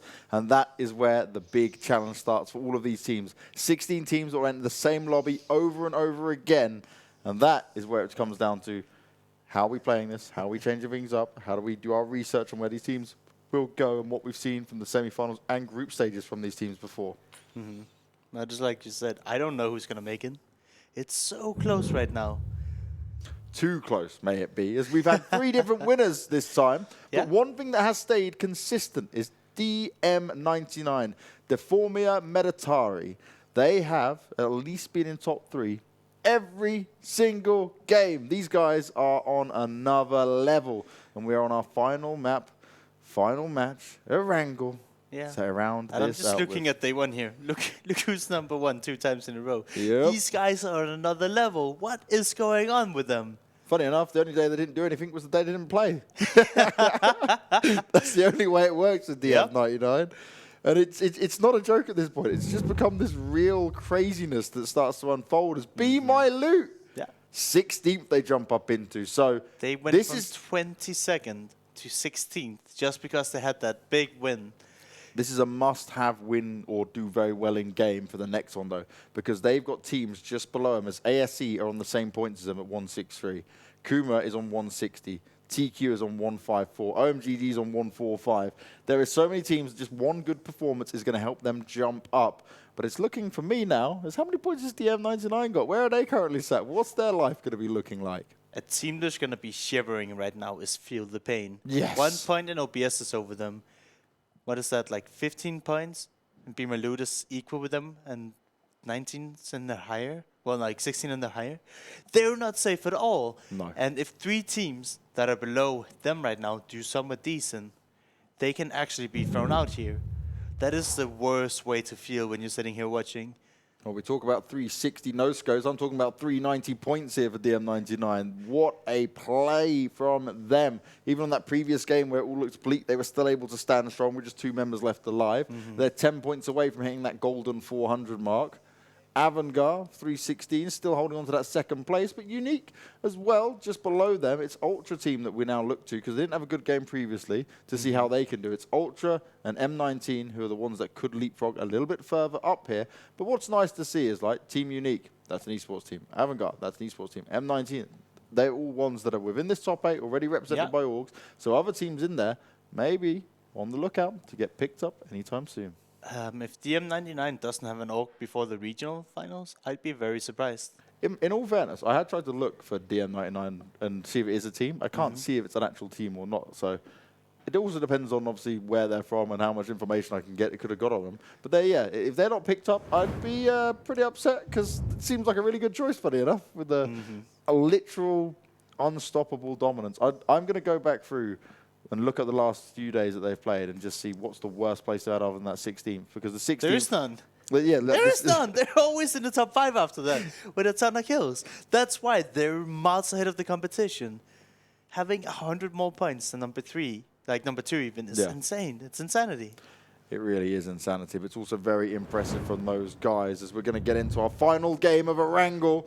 We're going over military base all the way up to North Georgia Bowl. It's a little bit slightly Western playing when it comes to it. Ultra have no problem taking military base this time around, but teams that want to get themselves over up anywhere as nigh as possible. Stalwart probably not. Kameshki, it depends where you want to drop out. If you're going to go for cars, you're going to try and fight anywhere for it. It is all going to come down to what choices some of these teams make, but it also comes down to where this next circle pops. And we have had some of the toughest circles today, Larson. And yesterday, and I love it. I love it. It has been amusing to watch. It has been just incredible to see how some of these teams have dealt with the harshness that has been delivered to them at times. Oh yeah, and we see Kuma, B13, they're doing the usual stuff, going around the Multa and the farm area now. TQ, they've always been in Primor, so they're very happy with this plane. Ultra, like we mentioned, they're in the airfield, but it looks like teams have landed in vicinity. I don't think they're being contested. They might try and get vehicles. But who is that who's with Ultra in the milli base? I mean, we see Rosq, but they're probably going to go over towards Novo. We have a very identical circle to the last game, which is west, west, west. I want to see what's going on in the airfield right now, if they're fighting or if they're disengaging. Oh, Romania. They change it up every game. I mean, obviously they're not going to make it through. They're dead last spot now after 15 games. But they're taking it to Ultra as Moloko already down to a sliver of health. He does have the help from his team. And we do see Turo get the initial knock onto Asata. This is not looking good for Ultra at all. It's not what we normally see from a team like this either. As Hopper is working his way up, Moloko is going to be keeping a keen ear out to understand where he might be being pushed from. But he just needs to get their teammates together to try and work it out. Moloko jumps out. He's just taking the damage. He's taking the fall. And there we go. Moloko will still find himself knocked because Hopper's waiting down on the ground. And he'll instantly get finished. Romanians, they may be in last place. They may have no hope of getting out of it. But they want to at least show that they are still capable of doing some damage. And going up against Ultra is no easy feat with 2 players of theirs eliminated already. Yeah. And the thing with Romania, right? I'm so mind-bugged by what they've been doing throughout this entire tournament. They've had a good looting spot. The plane has gone to the same looting spot. And they're like, no, we'll just go hot drop some other team instead of going to a clear looting spot. And they do this time and again. Last game, they had Novo. It was 3, and there's like, they could have went to Novo as well. But it's like, no, we'll just hot drop. We like to fight early. It's not the best strategy, but right now they're taking the fight to Ultra. And you have to keep in mind, Ultra, they've landed at the airfield every single game. They've fought other teams away. They should experience in fighting here, but they got caught completely off guard by how aggressive Romania is. And now they find themselves 2 members short, and they're almost even running away to maybe find more loot, or maybe disengage entirely. Now, one thing I want to ask here for the Romanians is, does anyone got any meds they want to give Hopper? No. Like, he's literally on a sliver of health, and I'd assume because they haven't been able to loot up massively that they didn't get any meds because he's just sat there waiting around to be one-tapped. This guy's a first aid kit, so they could share. This is what, communicate, guys. You just flushed out Ultra. This is basics. We do see Ultra, though. I'm surprised that they disengage, right? These guys, they're top 5 right now. They've 100% qualified. They could take the fight to Romania to revenge their fallen teammates. But you gotta give them the competitive spirit. Even though they are through, they still want to see just how many points they can grab. And, I mean, all right. The points might not matter that much now. Yeah. But even just practicing, having a rough game like this, you're down to 2 members, it's really good experience to grab up. Whereas you might have seen some other teams, like, yeah, we'll just fight. We're through. We made it. It doesn't matter, right? These guys, they want all the practice. They want to become better players and see just how well they can salvage this game, even with a very rough beginning. And that's it, right? You have the pride to do well. And Jonathan, he might not do well at all here as Andy, who just seems to have come alive. You seem to mention him more today than I've ever mentioned him in any of our games. He's pushing alone, though. He's all alone as well. Yep, stuck behind the wall. Will get caught out. Jonathan finishes him off, even though Jonathan had a lot of damage put his way, and he's going to back into it. Kum's going to come in, spraying him down, trying to help it out. Jonathan's really playing this well, playing a little bit of peekaboo, able to do so much from that position, but Kum will get the win. So Andy, after you have that big explosion in game 2, you have a little bit too much confidence. All right, we get it, you're a good player, but it doesn't matter how good you are, play with your team, make sure nobody gets knocked when they shouldn't have to get knocked on flush. Luckily though, Jonathan didn't go for the finish and he survives here, but I just hate to see how a good player turns into a greedy and bad player just because he maybe gets a little bit too happy. I do respect it though, right? I will take it in terms of what they are trying to do. Andy showing himself a little bit better. No. Play as a team. He just got knocked as well. One tap comes in. Headshot gets blown off. Andy's second time on the floor. And welcome to the lobby. They will allow them to have a little bit more space, but Glumgod is going to go and try and use the hill to his advantage. Why is Mello so far away? He's on top of a 3-story trying to get overview, but he can't even see over the apartment, so good question, right? Right now he's so far away that he can't help his team, and we see welcome to the lobby here. They're actually pushing the matter here. Getting Andy a third time, and Mello still nowhere to be found. He finally jumps down from the 3-story, taking a bit of damage, saying, all right, Andy, you're getting knocked again, I should probably come help now. But they are in the safety of the building as well. I like this from White Pulse, from Welcome to the Lobby even, White Pulse. Yeah, I know. They have the same color on top of it. Yeah, this is what starts to happen when we've had so many games. This is game 24 of our semi-finals, but yeah, welcome to the lobby. I like what they're trying to do here, but Eclipse and Poser do not seem anywhere near as committed as Glumgod, which means if he gets knocked, again, the distance is here. It's just not going to work out. Little mistakes that are being made. OMGG. They're currently in 20th position. I mean, anything can happen if you win a game, but for a lot of these teams, they really need to have a huge performance, and then maybe hope some of the teams that are ahead of them doesn't do as well as them. They actually just hope they die in 16. They would prefer if they just went out and drowned themselves right now. That's obviously not gonna happen. Could you? Nah. Then you would think it would be like colliding. It's like, okay, here, take this money and go kill yourself. That would don't want that to happen. You don't want to see that happen. But Kuma, I want to see that happen. Slumpy. They're fighting for it. They know how close they are to making it to the top 16. They know they're going to have a big performance again. And Eclipse is still going to be putting this onto Rosq. He wants to make sure he's putting pressure on him regardless here. So I guess welcome to the lobby, and Rosq will fight this out for the longest time. They are within the circle, so it's not a big end of the world. Yeah. Jesus.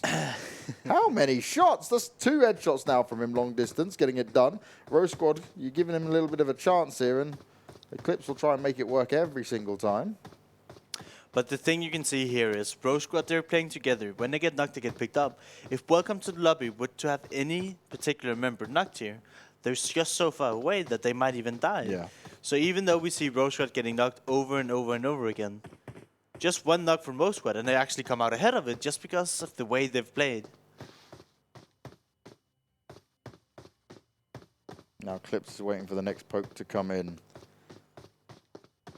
He wants all the information he can have to try and fight back against them. Mello was still very split up from him as Kuma. Schlumpy, as always, the point man, the guy further forward, the super scout as it be. Yeah, they managed to catch one of the last remaining members of Ultra on a rotation. He might just be looting him right now. And that's Ultra down to just one guy after Romania hot dropping them in military. Yeah. Surprised to see, but they've made it anyway, so it's not the end of the world for them, just an earlier bedtime. They're in the blue zone, right? We saw the blue coming in, and I think it's further west. So surprising to see that Kuma is staying that far behind into the zone. Okay, they're just on the edge, but even then. Next circle pops, though. And there's going to be a rotation needed for Kuma, B13 rest. And the last remaining Ultra member. Epic's just got themselves in. Magic are a little bit split on a 2-2 at the moment, so they need to be careful and try and group up. Otherwise, they could find themselves getting split apart and then picked apart. Mm-hmm. And now we need to see some of these teams make a decision. I mean, welcome to the lobby. We see them. They still have meds. They're doing great. But Rosq, they've been under so much pressure that they're probably almost completely out of medicine here. So they need to make the decision. Do we commit to this fight or do we disengage? Try to get some new helmets. Get some more meds. So what are they gonna do here? We can see that welcome to the lobby. They have control over the zone. And unless Rosq falls really far back, it's gonna be hard for them to get in. Yeah, it's a waiting game for welcome to the lobby, and one that could actually work out pretty well. But it is a 4v3. So at least for Rosq squad, they've got the numbers to try and make it work, and that's what it's going to have to be all about for them. Yep. PML. Yeah. We speak about them over and over again, right? They are right on the edge. Same points as ASE, so everything matters to these guys. And they're right next to each other. I don't know if you saw that. They were within like 200 meters of each other. Imagine eliminating them. They have a battle. Whoever wins that is guaranteed almost. Yeah, if only we was fighting for one spot. They're all going one by one, taking a fair amount of damage. The meds can't be that strong now for Rosq squad. There's been so many shots towards and multiple knocks as we've seen. Blue is moving as well. And they're going to have to come into this. They're either going to take a bit of damage from the blue or They have find their to. way around because they can't go out into the open anytime soon. They can't cross the road. Oh, ah. Ooh. Oh, wow. I respect that Eclipse. That's a bit of like Matrix-style Hollywood jumping. Yeah, but now Eclipse, if he doesn't get back up from his team and he pushes further forward, he's going to be even more isolated. So he should make the call and say, hey guys, they're moving down towards the bridge. We should try and cut them off, make sure they don't get into the zone here, but do it as a team. We don't want to see any more solo hero performances. Yeah. I mean, we do, but we also want to advertise that people should probably play together because it's more... Teamwork. All right, it's the best way to play the game, you know.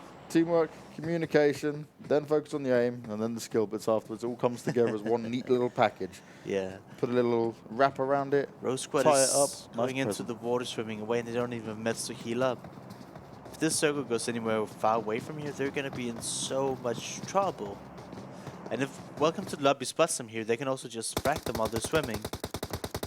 Kingsman probably shooting on a rotation. That could be Kuma or one of the other teams that were further to the east. But he's just laying down, spraying into the distance. Not finding any knocks. Maybe doing some vehicle damage. Using this much ammo though doesn't really seem worth it to me. Especially because I know how good utility is, smoke, snakes, etc. You want to carry a lot of those, so you can't really carry that much ammo. Yeah. And spraying like 100, 200 bullets this early on might just... I don't know, I'm not a big fan of it. Yeah, because there's all about like keeping teams away from you or trying to get a pick long distance, but also if you get into these longer fights, you survive until the end stages. You may be struggling if you've not fragged out as much to loot some bodies. Yep. Now Everest is still included in it, as is Ruins and a portion of the hospital area. More open fields though in this part of the map. Yeah. DM won't have to move. Ultra, final player, Nikki Tanga is in. Epic still right on the edge of it every single time. Kuma, very central for them, to be fair. This circle can be so tough if it ends anywhere near the fields. Basically means if you doesn't have a compound, you can survive with 1 or 2 circles with making a vehicle compound / forward where you just mesh 3 vehicles together, put down some smokes, but as soon as you have to move, those vehicles will be blown up by the competition, and then you will die. And you definitely won't want to be in them as M19. Got their compounds, got their position, and they will just fire off onto the distance on any teams that may be nearby. The Romanians have got themselves out of it and got themselves together here. Yep. A little bit split, though, in terms of at least it's a 3-1 rather than the 2-2 that I love to see. Tudor finds himself knocked down, but the res will be not a problem at all. Oh, Chris is landing a nice one, though, and I love seeing a few of these shots come in. Yep. That is extremely hard shot to do. Yes, it's a clear open field to shoot across, but that's at some serious distance. To me, you know, I used to play this game a lot, and I'm like, all right, we're 2 guys shooting at people inside the center of the zone. I don't want to lose my meds. I don't want to lose my armor. Those things are pretty nice to have. So having this battle back and forth right now is really pointless because nobody here will ever push each other. And getting the knocks is cool and all that, but if you just get a knock on yourself or you lose your helmet, it's just really not worth it, in my opinion. Rosq squad as well. We saw them go in the water. They've taken the long route around.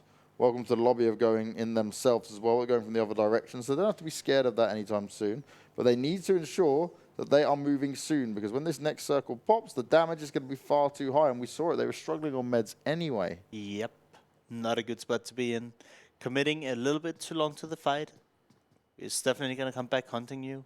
Luckily for them, they've solidified themselves. They're not in danger of elimination.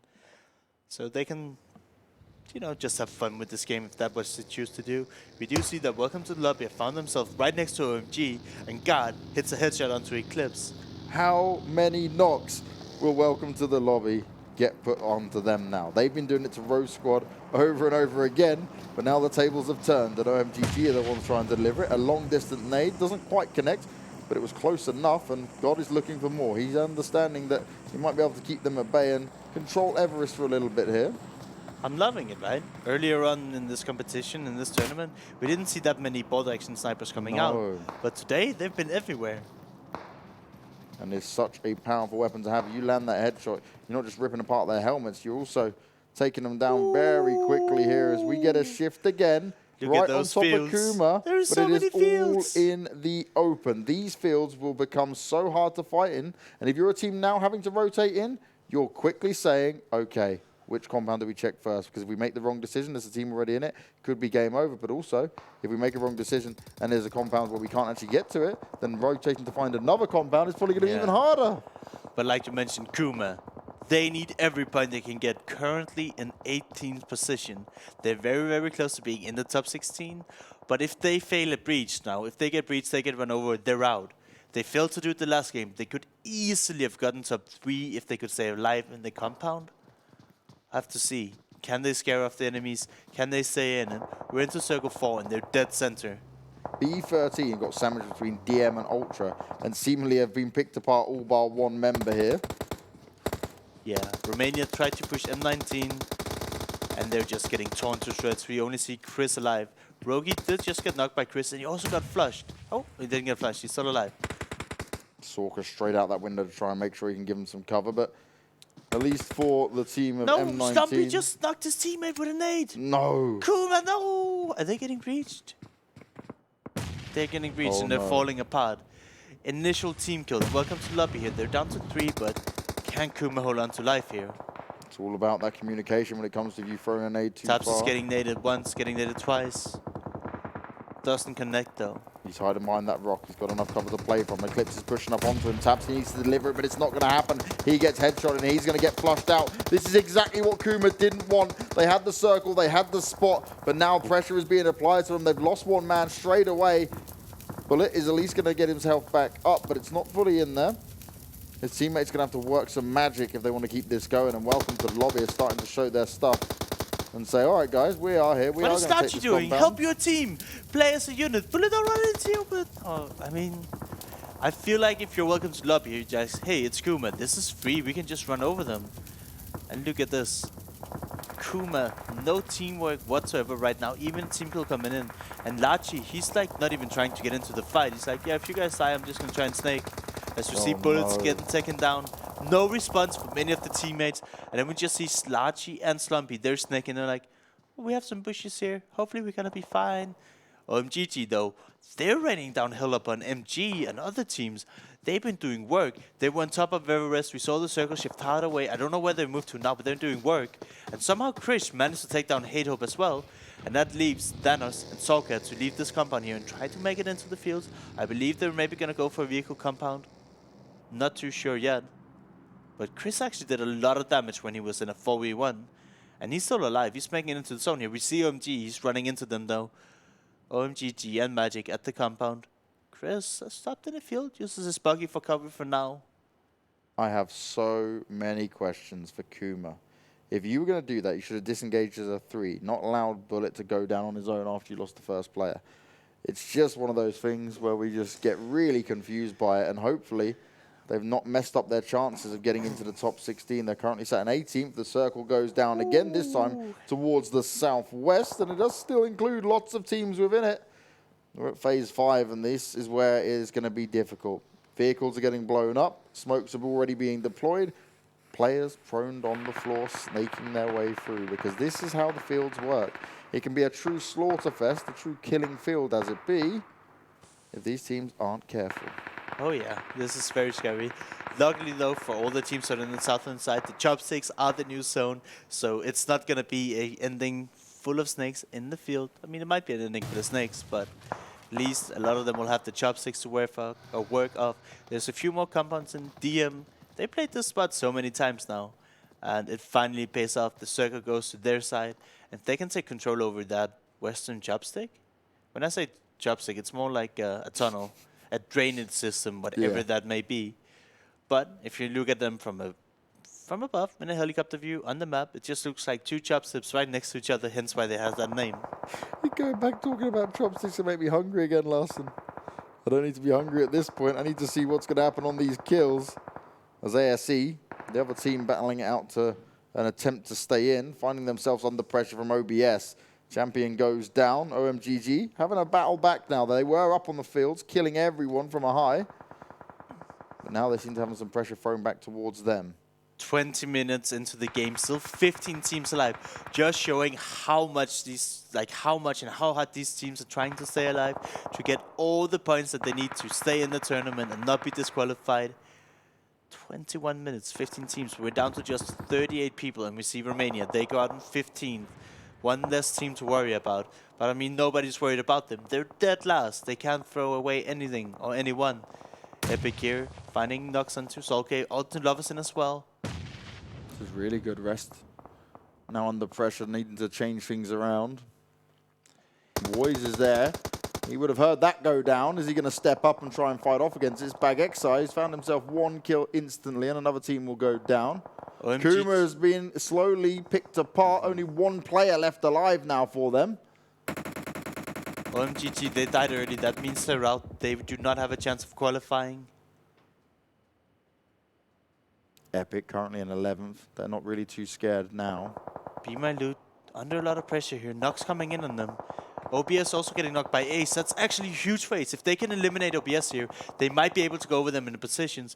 But OBS is also answering onto BML. And a lot of these teams that are in 16, 14, 15, 17, 18, they're clashing with each other right now. Oh. And if you can eliminate each other, that would be huge. Literally no one but Rosq squad are in this next circle. It's gone hard shifting once again towards the west-hand side. And that means we have every other team fighting for space, fighting for a way in, and there is only 30 seconds before that blue starts moving. You've got to make quick decisions. Yeah.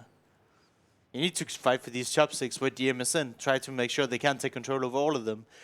But it's just like this is a field and a tunnel and a ditch. There's nowhere to play from. So you have to make the decision here. It's circle 6. Do we try to heal in the blue? Do we try to fight? What do we do? How do we stay alive in this? We do see, I believe, Team Ace. ASAE, they just made it into the chopsticks opposite of DM, so they'll probably be able to secure themselves top 5 off of this alone if they can defend them. M19, they're gonna try to make their vehicle compound and snake their way in. We'll see if they can survive. And here's us, leaning over a desk for some reason, which is fine. We're so focused on what's going down. There's a view of how me and Larson see all the action come into it. ASC still in. Still trying to hold strong. They managed to get some revives off, but welcome to the lobby are close by.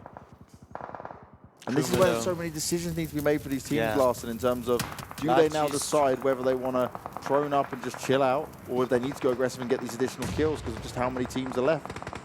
Epic going for the drone here. Nothing they can do. Lachi finds him, but now his position is known. If they go out here, they're out. That's it. Kuma done. They're not going to make it. Welcome to the lobby now, getting the meds up. We get the looting on go as quickly as possible and start moving. You're just out in the open no matter where you go here. TQ just went out, that's them. They also want to make it to the finals, I believe. I'm saying all this is not confirmed, but that is just to the best of my knowledge. PML though, they've turned it around after winning the last game, still sticking to the top 8. They have Enzo alive right now, and if he can stay alive for a few more positions, that's pretty much them guaranteed as well. One team that's going to be happy is FeelThePain. They haven't played today, but if all of these teams that are fighting for the spots at the bottom are dying us out right now, they might just make it. Nades going out, but ASC is still in. They were 1 point away from making it ahead of BML. DM starting to get involved as well. It's been quiet so far from this game, but now they're going to get into the fight. They're down in the south at the moment. And they've got a really good spot to fight from. They're going on to TQ, who are heavily under pressure here, and it's just a spray down all coming out towards them. Lunatic, QRZ even Trying to just hang on. There's so many knocked players here. Gochi's just hanging on by the skin of his teeth. Bullets came out towards him, but they're just trying to keep going. How does DM do this game and again and again? They just manage to always stay alive. 4 people still standing strong on them. 7 teams left, and they must have had a lot of kills since they've been in this area for so long. Denying entry. Placing the smokes out for giving themselves some additional cover here. Harley's position is going to be interesting when it comes down to the actual fight. Yeah, I think he's there to get information to see if he can spot snakes. He won't be able to have a big impact there, but he will allow these other teams to play aggressive and limiting if they can get backstabbed by snakes in the field. This is huge as well for DM because they put that car in place. They keep redeploying smokes. They're not overusing smokes just yet, and it's keeping them covered from ASE, who are just on the other side of what you were calling chopsticks. Rosq from the western side, they're taking shots on, but they're completely in the open, and they need to be careful or they're going to get punished by DM here. That's what DM does best. Just straight away, Carly spots a couple out, goes to shoot onto Wenzy. He's trying to see exactly where this guy might be going. ASE now actually joining into the fight with DM, and this is going to be very interesting because Carly cannot try and get involved in this just yet. He's focused on the Epic player, so this is a chance for ASE to get vital points they need here. Yep, and Epic is not even looking towards the shack right now. So if Carly peeks, he might be able to come out ahead here, even though he has such a small window to look out of. He's keeping himself fully boosted. Oh no, he's getting shot in the back by Rosq. Mello! The VSS! You love to see it. Mello getting the job done. Spots him out. He was waiting around too long, and that's not even on the smoke to go. That's still not what he wanted. That's a nade now. They want to bring his teammate up. They want to get the revive off.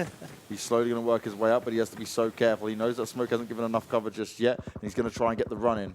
ASE, though, they have managed to pick up their fallen team member. Only champion who died earlier is down. Well, now we have to see more shots coming out to DM. Yeah, once he got spotted out by the TQ member, I thought they were out. They're currently 19th. BML. They get the shot on to welcome to the lobby, and that's huge placement points for them, but ASE instantly reply. This is huge for these guys. Now we're down to a stalemate. I called this out. Everybody's going to be praying in the field, and the people who is in this tunnel here, in the top 6, in the drain system, whatever you prefer to call it, they can't even play anymore. Because like you see, you can just take cover behind these small, what do you even call those? Pillars. Pillars? I guess pillars. Sideway pillars? They're taking cover, and you can't peek anything. You can use the smokes though, so well played. They still have some left, but everything is just a big stalemate right now. Warfarin getting some revenge for his teammate, but will find himself knocked down. Rosq are not giving up yet. They're looking for another high placement game. ASE, they've got themselves into this spot, and they're literally side by side, only covered by the smokes. And Rosq are just moving forward slowly. Carly's going to have to go out soon as well, but his teammate's gone down. He's also going to go down. Will they get the flushes onto him? Carly gets finished off, and it's ASE who do pick up the kill. TQ next down. Gochi was trying to hang on, but the blue zone will eat him alive. Leader, slowly but surely, trying to stay within it. Warfarin's going to find himself finished off. This isn't looking good for DM. ASE taking a bit of control now. This is so huge. But this ASE 100% must have qualified now. Epic, Rosq, and DM, they're just fighting for the honor. And again, top 4 is DM, top 4 is Rosq. Epic, they've had a heck of a day as well, doing really good. And Ace, when they need to, coming out clutch. Who can finish this off though? Huge nade from Harv, gets the double knock-in, then they finish him off. That's 4th place now for ASE. Should be enough for them to do it, but DM, they're not giving up yet. They're playing from a pivotal position. They've still got to find the remaining members of Rose Squad. They should know they're close by. 2v2. Andy's not going to have his miracle nades coming out anytime soon. Matic started off with the first one. They're looking for the next. Andy's going to get finished off. It's only Mello that remains. They know exactly where he is. Damage has been done, and Mello heavily under pressure, low on health. Harb's going to be eliminated, and DM take the final game in style. These guys are the true champions of Europe. Unstoppable performances, multiple, and I mean multiple first places, and so many kills. Absolute supreme talent here. First, second, third, just today. Last time they played was this Friday, 2 days ago. 2 wins for them then. They're insane. They're unstoppable. we'll have to see, can they keep up this carnage when we get down to a regional finals with the 16 of the best teams going together? But it doesn't matter. When they're playing Lobby B, they're owning. When they're playing Lobby C, they're owning. They're just unstoppable. ASE, 25 points. Team Queso, TQ, 17 points. Bemyloot, 15. Those 3 teams were desperate for points to keep them in the top 16. When we get these final standings, Larson, it is right to the wire for so many of these teams. Kuma, I don't think they've done enough this time. I think it could have been lights out for them. Yeah, so I think Bemyloot and Ace, they're in, right? And I don't think that Queso, the 17 points is not enough to overtake Obstruction or Feel My Pain, right? So they're probably not going to be in. Oh, we can't do the maths. We have to wait and see how it goes down. But that basically just means that it's going to be OMGG, Queso, BKB, Whiteboard, CZ Romania, and Kuma, who's not going to make it. That's my head math. They could be wrong. I'm not going to say this is the final scores, but that's just what I've been able to We need a calculator. It is not a calculator. We have people that are doing their job. They will probably show us the leaderboards, but... Oh my God, what a way for this to end, Larson. That was such a fantastic last day. And just DM, it's just fitting, isn't it, that they got that final win there in the way they did. Just 2 players left alive. They're hiding within the chopsticks. They're waiting for the players to come towards them. They had ASE pressuring them. Great use of utility. They always kept replying the smokes, right? But didn't waste it. Wasn't throwing 2 smokes down constantly. It was like, just one's needed now. Just one more is needed now. And they were just waiting it out. They were never taking too big a risk. Even the fact they were able to get Carly back up after he got knocked down by Rosq was impressive alone. It did cost them, though. They lost 2 instead of 1. But they tried. They used the utility well. They should have tried to go back down while the smokes were still up. I think they were running out of utility towards the end, so they just stayed a little bit too long in that jack. But yeah, they're nuts. Our final standings overall. Feel the Pain just got knocked out. Oh no. 24-17. Feel the pain. I feel your pain right now because you're probably watching this waiting to see how it was going down. TQ not in it. Kuma not in it. OMG not in it. And the others we already knew didn't have a chance. Oh, this next set. Oh, this next set. Do you know what makes me happy? Before this week started, I said, if you have 200 points, you make it through. That's the line. And it actually stayed true. And all of these guys here, oh no. Come on.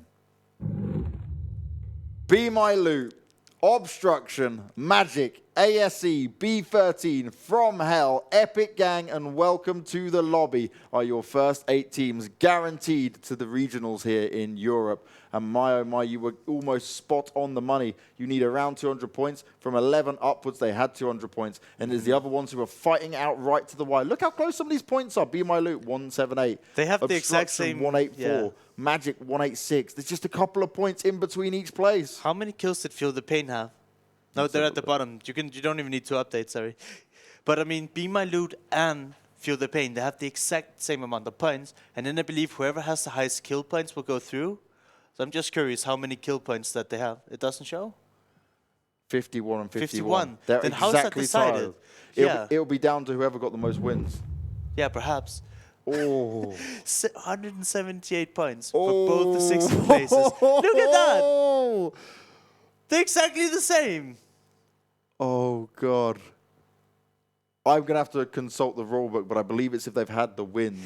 But how mental is that? The exact same amount of kills and the exact same amount of points. I'm sure there's a long rulebook, but we're not smart enough to make that decision or anything. Like, we just here to show. You got to say. That's ridiculous. That's one of those things where it comes down to if you didn't flush a player on a certain game, you weren't smart enough to do it fast enough or something like that.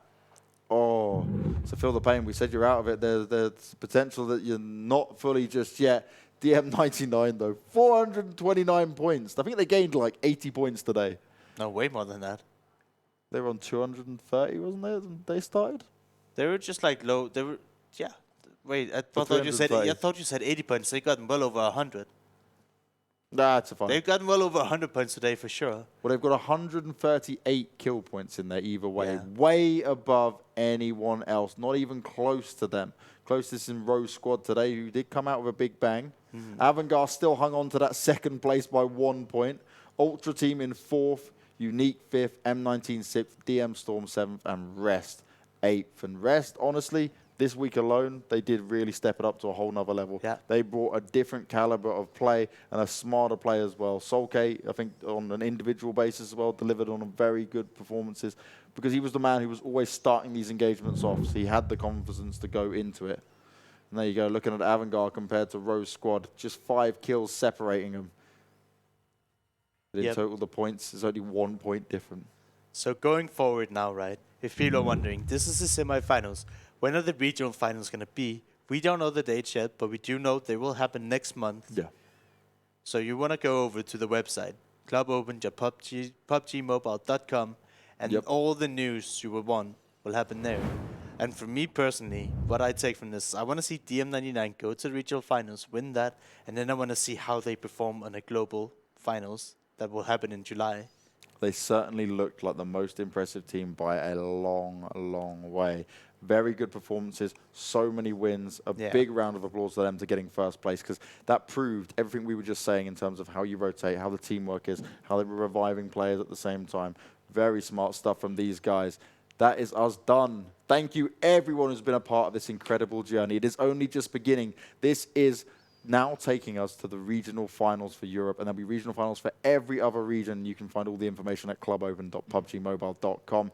My name is James Banks. His name is Matthias Larsson. We have had an absolutely epic time of getting this done. Larsson, we're done. We're dusted. We're finished off for now. Hope all of you have a fantastic time. Keep on playing PUBG Mobile. Keep on supporting your favorite players and teams, and hopefully we will see you guys at the regionals.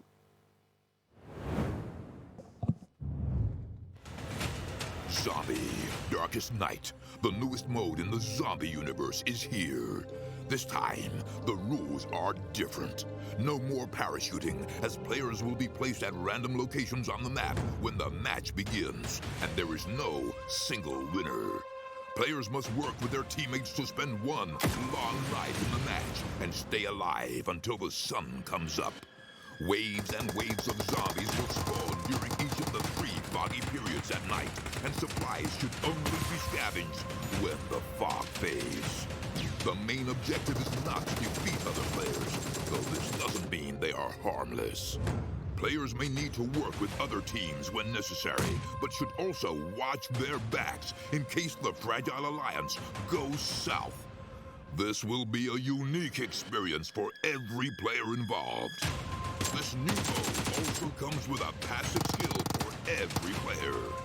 Understanding these skills will be the key to staying alive in this long night. Can you ride out the night?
Play PUBG Mobile for free.